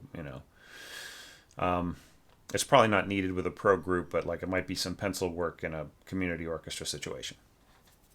Okay, so now let's go on to the next thing. Sorry, so contrast with theme. So this is the second score in a row where there was a big, juicy, luscious, lovely orchestral statement followed by the leggermente section. Okay, and there's like no new dynamic marking here. So you really just want it to continue to be piano for all time? Or do you want to go to mezzo piano or even mezzo forte here to sort of bring out the line a little bit? But okay, the fact that this is unaccompanied by anything helps the strings feel like they're contrasting, but it really isn't a contrast. It's just a kind of extension. But I love the idea of staccato here. That really is the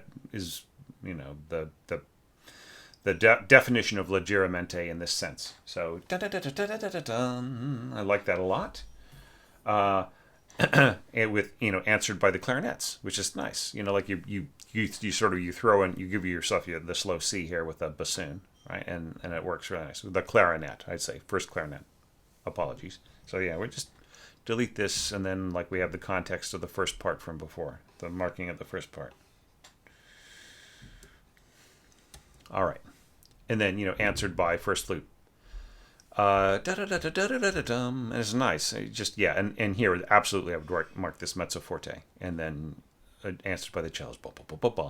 Nice. See, and then I would say that this would work really, really well. You have a little bit of harmonic support here with the answering voice, and I think that works great. And I think it's completely, the way that you've scored it here without any harmonic support or any context for the, for the first statements of this back and forth, then that's all great. I mean, especially for the first flute part.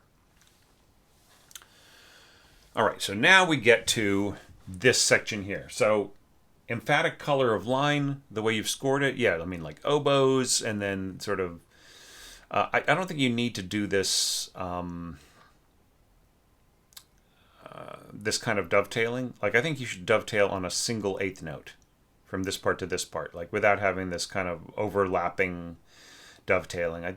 That this has been thought of, this problem has been worked on going all the way back to the mid-19th century, and the conclusion everybody came to, which we find marked in orchestration manuals as people were starting to get it, right, was that you just need a note of the same duration as the note you are trading off to, right? So just have an eighth note here. It doesn't even have to be a triplet eighth note, just an eighth note. Okay. And then you can go smoothly from the color of the oboe, right? But just make sure that like here you're saying crescendo, and there you're saying crescendo. It's extremely arbitrary, right? So crescendo, this person might crescendo to a mezzo forte, and this guy might start on a piano, because that was their last context. Now let's say that you mark this mezzo forte in all of these entrances, Okay, great. So now everybody has the context of mezzo forte. And then this person has just heard mezzo forte, and then they're starting and they're pushing into a forte, and this person's saying, "Well, I got a crescendo from a mezzo forte or a forte, or what am I doing? What is this dynamic here? How can you guide everybody along the same way?" So like here's a thing where just marking crescendo doesn't mean anything. It doesn't really do anything. You have to have an entrance dynamic, and you have to have the crescendo to something where when it trades off to another instrument or adds another instrument, you can clearly give it a marking of what it needs to be, right? So in this case, I might just dispense with the crescendo and have hairpins instead, right? And just like say, starting off, let's say, for instance, starting off from a mezzo piano crescendo, right? And then give us a destination of say forte here, right? So we're going to go crescendo from mezzo piano to forte. So this is going to come in at mezzo forte and crescendo to forte, right? So same thing here. So we have this crescendo to mezzo forte. The mezzo forte is where the junction is, right? And then mezzo forte, crescendo to forte, right? And it's just easy and clean and everything. So that's one way of solving this problem. It's not the only way. There's a ton of different ways. But to get back to the way that you scored it, you also think like, do you really want to go ta ta ta ta ta ta ta ta ta ta ta ta ta, right? I mean, and that actually works because you just set up this ta ta ta ta ta ta ta ta ta, right? So yeah, so just going da da da da da da da da da da da da da works great. But I just want to know if you thought about slurs, or maybe you forgot to put them in, or you didn't think about it, right? Da da da da. So just it gives it a little bit of a Adams Family feeling, as I said before, without slurs, but it's still cool. So if we think about this as I mean, I don't know if there's any reason for the second violins to come in late. You might be thinking, oh well, I mean, just like the color is building and so on. But what you're going to find is that the thickness will suddenly double here, right? So it might be better to start off both violin groups on the upbeat, right, and then push into here, and then just have this naturally be a natural flow that just the color changes as this gets lower. Of course, you could solve all of these problems by just having this all be in clarinet, right? But if you want that to go from warm to cool here, starting on the throat tones, it's not a bad place to do it. Then that works. And you're just transcribing the music here. You're not really adding any new parts. But what you do here is you do add to the harmonic density in a sufficient way to carry the music forward, right? But since you're going subito piano, you don't really have to worry so much about setting up a big mighty section. But at least you do give us all the context we need to go forward with this color, right? So that's really well done. So same texture, and I would say that if this is all intended to be separated notes, then it's great to go to slurs, right? Because you've had staccatos, and then you have separated notes, and then you have slurs, and it just really has a great sound. Now, I don't understand this. Why are you going slur and then new articulation, and here you're going slur? What? Why are the winds different from the strings? Here they should be all the same. So if you really want that sound of if you want a re-articulation here on the third beat, then everybody should get it, right? So it should be da ta with your clarinets, right? And then same thing with the violins, da down up. Yeah. And this is one of these things where the player has to work out. Okay, so I'm doing triplets. So I'm going to be going down, up, down, up, down, up, down, up, down, up, down, up, down, up, down, up, right? So it's like, okay, all right. So this starts with a down. This has to start with an up. So up, down, up, down, up, down, up, down, up, down, up, down, up, down, up, down, up. Haha. Okay, so So they work with triplets all the time and stuff like this. So they already know what to do, but it's still they'd have to think, okay, so this has got to be an up bow, and then yeah. All right. So that all works. So just choose a plan and stick to it, all right? So either all slurs or all rearticulation on 3. Okay. And this is nice. You just like added little bits of horn, and you've completely like your horn scoring is really conservative, and you're just giving us C's, right? Written C's, which are sounding F in the F horns and C in the C horns. So there's way more that you could have done, and still stayed within the rules. Had almost all open pitches, or just all open pitches as we've seen in some other recent videos that I've released. So yeah, so I think you just, with respect, you could have done more with your horns, but I mean, what you did was just like a nice little touches, and that works fine for me. Okay, and I love the colors in here. I like the way you're going from strings and lower winds to all reeds plus a little horn, and then all reeds plus a little horn, continuing on with there, and then then adding flute. Okay, so there's one last little thing here with this last chord. I'm picking on last chords. Like we're adding the oboe here, it makes sense, but I would say like the flute is going to play it's just going to get swallowed up because it's still in its first octave, right? So it might be better for you just to work out the harmony here and make it all reeds. Just kind of stick with the reeds. If you want to add the color of the flute, add it an octave higher, maybe.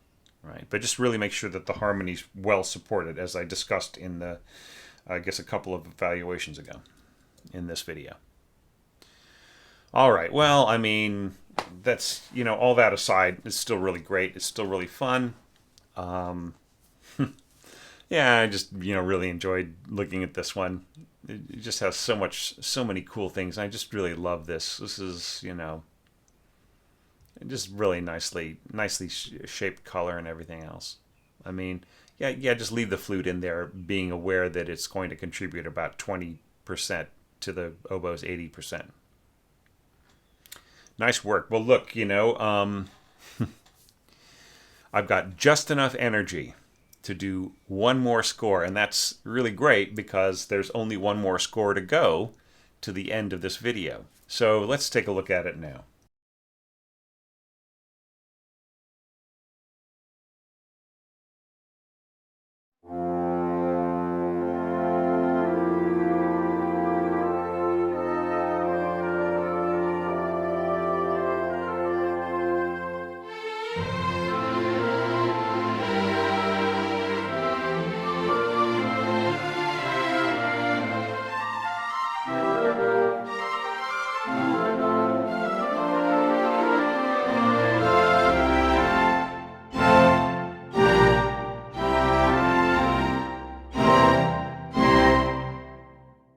Great ideas in here, Erica. Just and of course, it's always great to get a score from you, and it just you need to orchestrate more.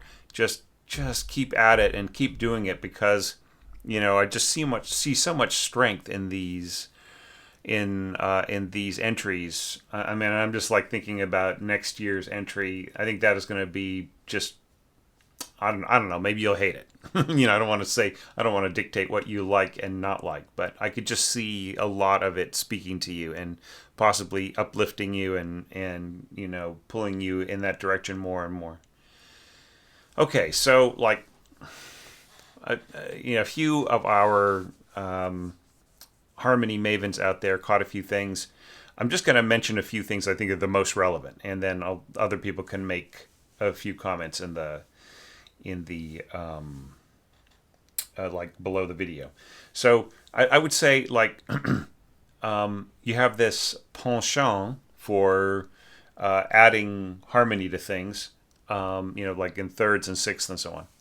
So just watch out when you do that. Like if you have a row of thirds that that spells out a ninth chord, just like make sure that it makes sense with the resolution to the octave, for instance, like going here, and then also make sure that like you don't always do thirds. Like for instance, to get the meaning of the harmony here, you would want to change this middle note here to an F, right? Because this is outlining an F chord, right? So if you by doing this all thirds, it just sort of throws in a different harmonic meaning, which, just kind of confuses that this is more about clarity than it is about,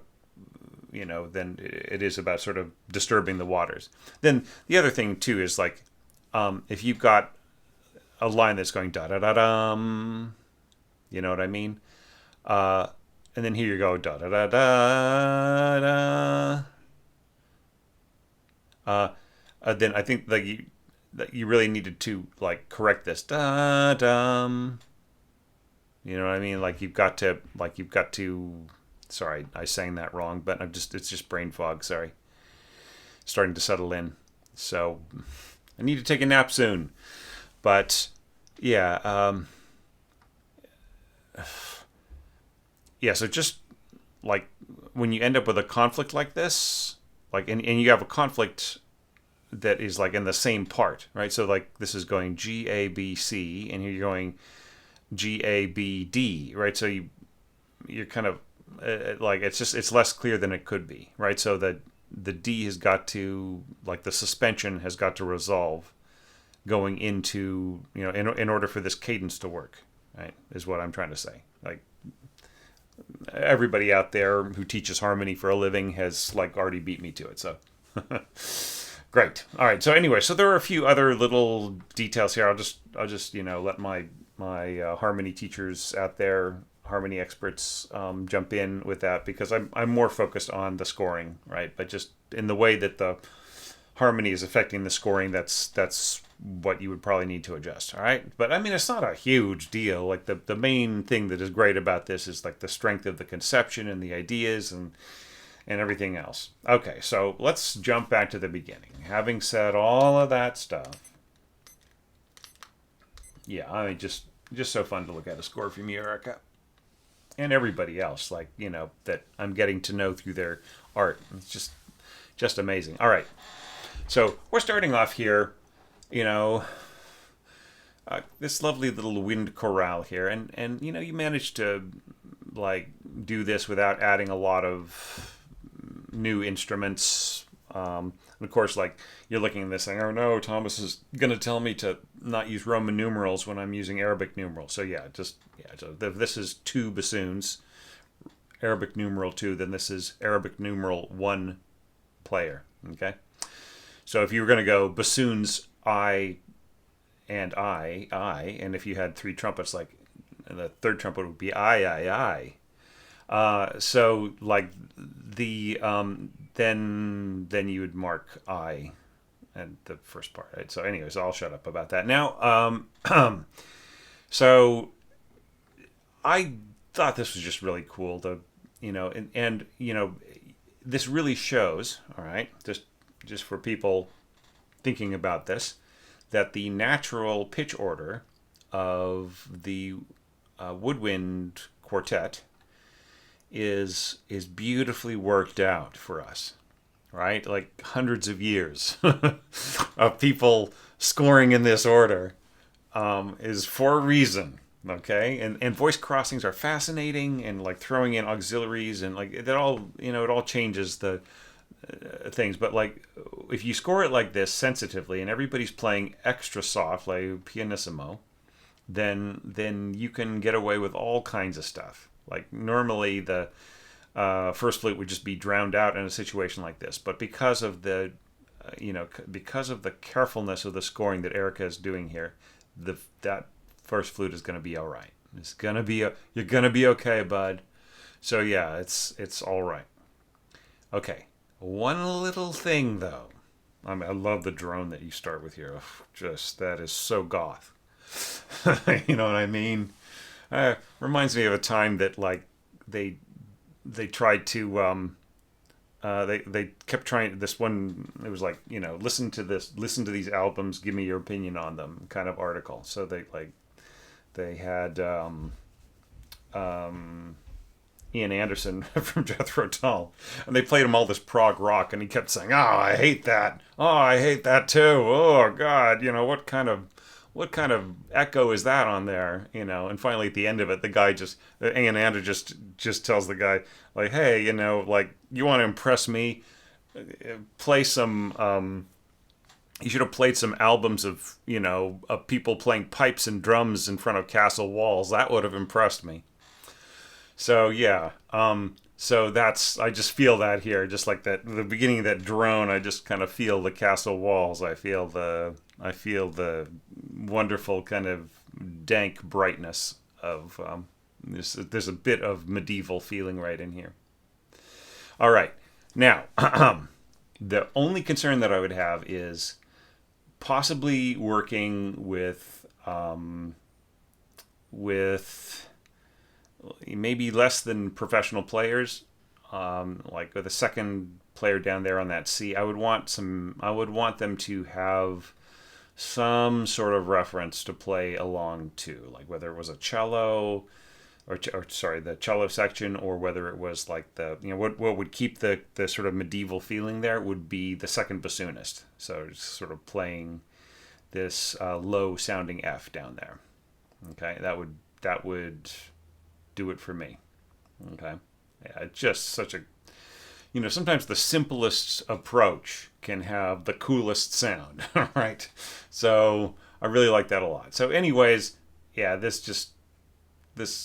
everything else works. Fermata to the end of the bar, like some other problems that have been cropping up, I'm not seeing here, and then just kind of natural flow of slurs and so on. This is all. I mean, they don't all agree, but they don't all have to. So yeah. Yeah, so I think that it sets things up really, really nicely. Okay, so now we're getting into the to this part. All right, melody starting with elegance. Nice, intelligent, bowings and so on. For the most part, I would say like this is this slurs into the you don't need to do this slurring into the and then like having the slur from the middle of the bar and so on in the second violins. I think you can reorganize this a little bit better, and I'll talk about that when we get there. But yeah, yeah, you just kind of if your melodic instrument is going to go da da, and you're going to go ba ba ba ba, maybe everybody should just slur the half bar, right? These guys are fine. They don't need to. You don't need to separate this. This is fine with the portata. It's great, and violas are fine. But like maybe the cellos could go da da da, right? I mean, it's like you can see a lot of orchestrators are staying away from having very low pitches in there, right? But since you don't have any double bass in there, you can kind of get away with a lot. It's just kind of once again looking at your harmonic voicings. Just be aware that this kind of kind of lower positions of some of these harmonic pitches there for the cellos at the beginning is, it's a gothy kind of a sound, right? So yeah, so it's gonna be a little darker and maybe not have the same kind of openness of sound, right? So this is not gonna sound like Mozart, right? It's not gonna have that more open architecture. Yeah, and then just like same thing here, like keeping like this much stuff going on lower down. But I mean, it's like so expanding without clogging up. I mean, it's going to be a little cloggy. All right, but I mean doesn't make it bad. It just has a different kind of a sound. Natural transition to octaves. You've just basically followed the formula really nicely. I like the way that like the back and forth is going between oboes and clarinets and so on. I think that that's really great choices. And I like this pa pa pa pa pa pa pa pa. Do you notice how this D stands out way better than this C, right? And the reason for that is because of the melody C note here, right? And then the just in terms of the harmony, the role of the clarinets and these portato C's down in here. So it's all sort of adding overtones that kind of block out or absorb what the flute is doing here. But then here with this D, it stands out a lot better, right? And yeah, there are some D's going on here, but just it's there is more of a flow, and it doesn't like there's nothing kind of sitting on that D for any too long of a length of time. So and also we're it's even just one step higher into a brighter register for the mock-up, right? So, but like the players will bring this out. They will know that this isn't intended to be absorbed, right? So they will play it out with a sort of a more soloistic sound. All right, so like going on here, like this is nicely worked out, down, up, and you've been hearing me say this, but I'll go over it anyways. Down, up, down, up, down. See, like that works a lot better. And then here the player will go up, down, up, down, up, right? And then that'll just work fine with the way that they've got this all. And then here, yeah, you've got emphasis on the downbeat, and yeah, just nicely put together. All right, so I would say with just a couple of those changes that I've recommended, then I think that you pretty much, yeah, you've got the elegance, you've got the natural transition, you've got the natural flow here. Especially, this is just really lovely, this idea of putting it in the middle winds. Okay, but like in terms of kind of a cloggy sound, just watch out for like in this period, right, of this sort of open architecture kind of period, late Mozart, early Beethoven, late Haydn. Yeah, you just watch out about putting that much motion in the harmony and so on and so forth, like that low. Okay, so now the Leggero section, contrast with theme. Okay, so like here, like we get into a bit of an issue. Okay, you are already kind of orchestrating the heck out of this. I mean, it's beautiful and light and everything else. So like in terms of the contrast of the color, you do have a contrast, and it comes from the harmonization, right? So you're using that tool in order to differentiate from what you did before. All right, so that's great, but it isn't completely fresh, is it? Because we've already had the sounds of flute and oboe and first violins, right, very much dominant. So it's I just want to say like that this kind of upside down pedal tone here on this F is just beautiful. Yeah, I like that a lot. Okay, so back to this. So da da da. Yeah, I mean, yeah. So we've got the harmonized stuff here. Okay, and then the ba ba ba ba bum. And then da da da dum. Yes, I mean it like, with the caveats that like some of this harmony could possibly have been worked out a little differently, kind of with respect to to the to like the harmonic meaning a little bit, right? With some of the positions in the chord, right? Rather than having everything be thirds, which is kind of more of a Bartok thing, a little bit, and just one Bartok thing. Yeah, and then just a little bit of harmonic support from the brass. So here, horns in F, trumpets in C. I think like let's just assume, Erica, that these are like valve horns and piston trumpets, right? Well, actually, there isn't any trumpet parts, but yeah, so they're just valve horns, right? So it doesn't have to be natural horns at all right? Because like just kind of looking at some of the pitches, you got a few, got a D and an F here and a D there, and I mean, yeah, it would all work, I guess.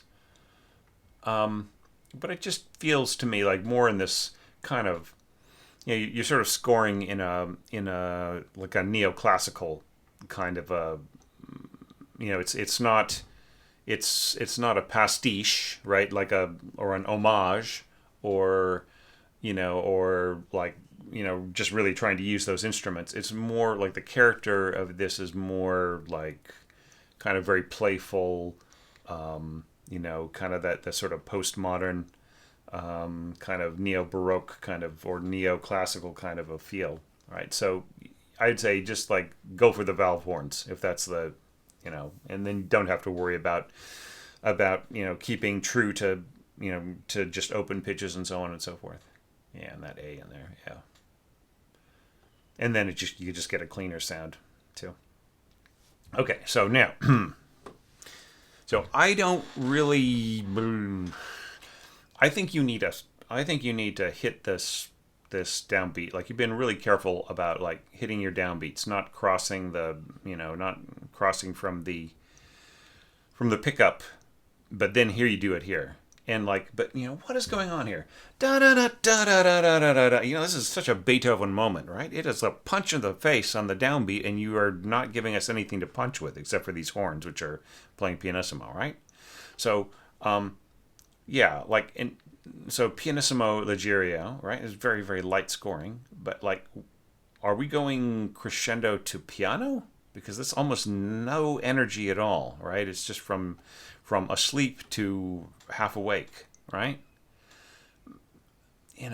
Maybe instead of pianissimo it could have been stronger, or maybe this could have rushed quickly to to like maybe getting to the fourth. By the time you get to the fourth beat or the third beat, it's like forte, and then suddenly subito piano, right? Or maybe you would want to sort of take a page out of my book and go to forte here.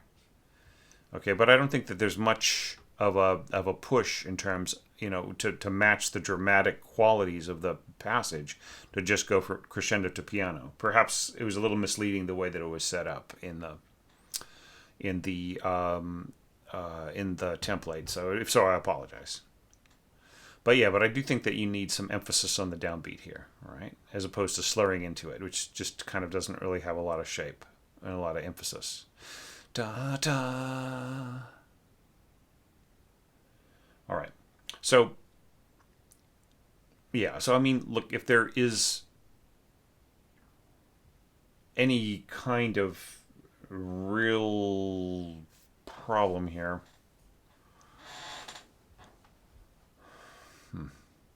So here we've got octaves, and then we have thirds in the over the bass. So this is going to clog up your harmony a bit, all right? As opposed to just having a straight run up to the B flat, right? I feel that like if you wanted to harmonize this, maybe if the bass were dropped an octave, right?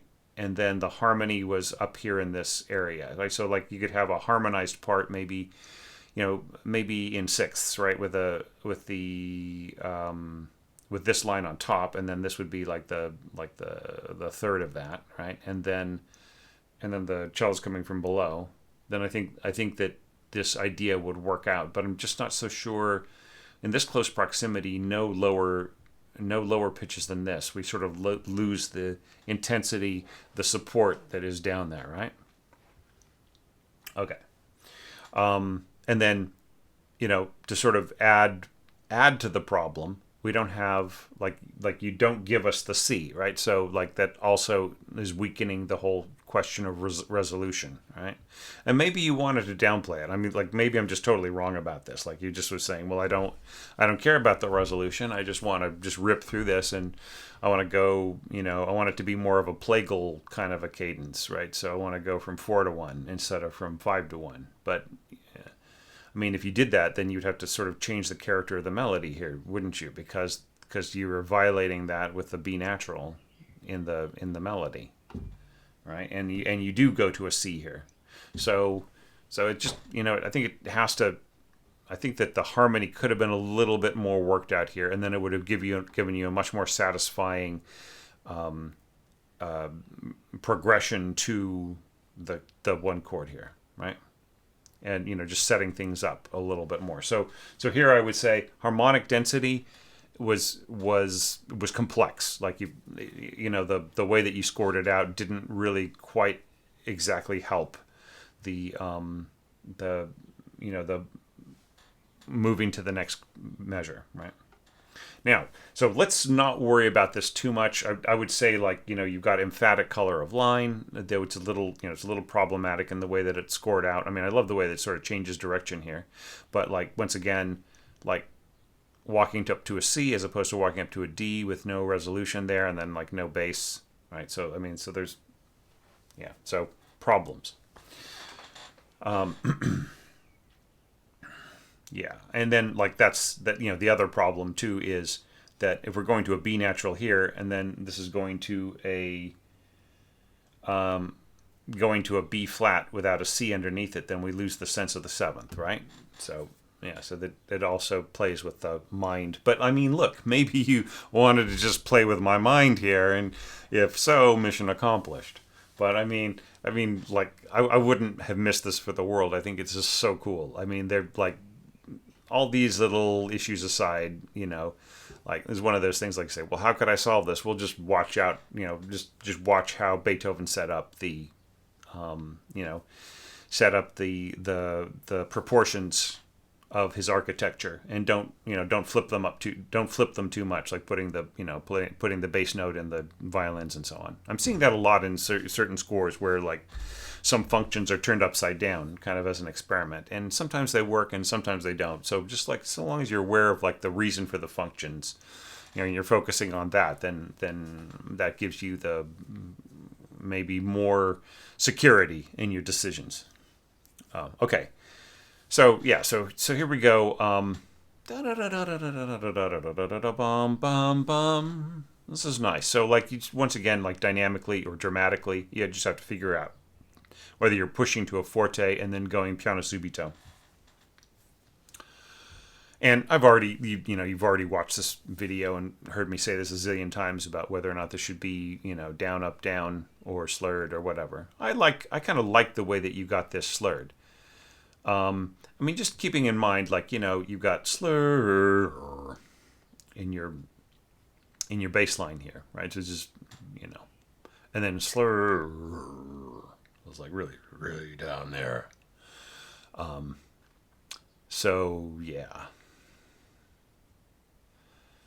And then you also have to think, like, with repeated notes under a slur, better to give them a definition, like give them a, like, decide what to do with them. Don't just do the sloppy thing of having a slur over repeated notes if you can help it, right? Like, once again, I know it is a thing that occurs from parts from time to time, and the players just end up doing a sort of a light portato, and if you're going to do that anyways, then you might as well have this written in two parts and marked out a portato. Okay, it's just my opinion. Or just try to have it all worked out for your player. Okay.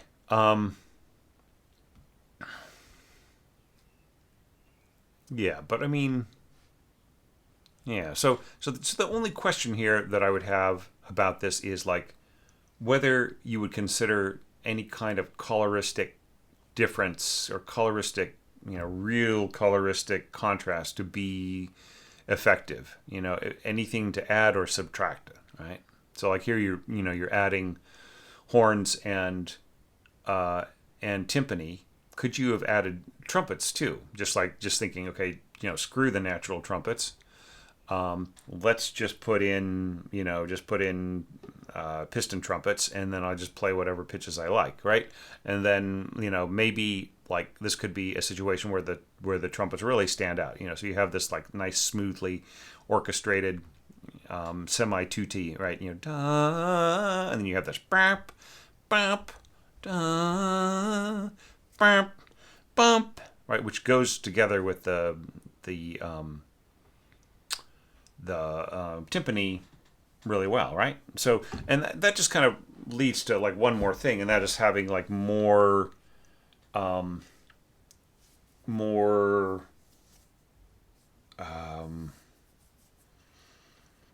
prominent colors and dynamics and so on, right? So, I think you could have gotten some fortes out of somewhere.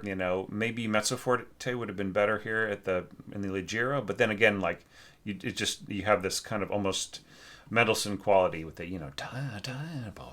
which you could have gotten even more out of with like pianissimo with no slurs, right? So you get the sort of little bustling kind of a quality.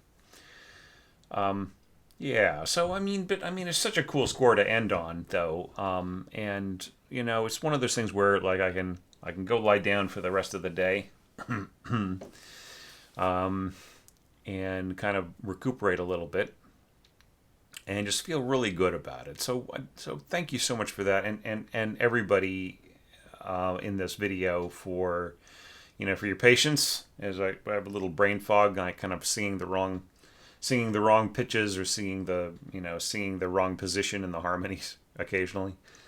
And bringing me such cool scores, like just really, I thought this was just really awesome, Erica, and like I think you've got some gifts as an orchestrator, and you should just keep doing it because it's, yeah, I mean, yeah, and I'm just thinking ahead to the next year. That piece is a trip, and I think that you could bring a lot to it, and maybe be very experimental with it, right? Just like bring in some cool instruments, maybe bowed percussion, or maybe a few strange visitors to the orchestra, or you might think of all kinds of different things you could do with it. So yeah, so once again, thanks everybody. I just really enjoyed this session a lot, and I felt everybody was working really hard and just being incredibly imaginative and creative and putting a lot of love into this, and I sense that, and I appreciate it enormously. It's really that helps keep me going. And I think without the challenge this year, I would have gone through everything that I've gone through, you know, um, which has been kind of intense. I think I'll talk about it a little bit more at the when we do the wrap up, whenever that is, when we do the wrap up video. But yeah, just some big challenges this year, and I think without, for all the work that this has been, for this orchestration challenge, I it is helping me get through it much more than it would be if I didn't have it, and I just would have missed it horribly. I just would have hurt like a toothache to not have you guys sending me such cool scores, and just interacting with each other online, and just really pulling each other up and moving everybody forward in the conversation. It was just so important to me. So thank you. And I will see you in the next video really soon.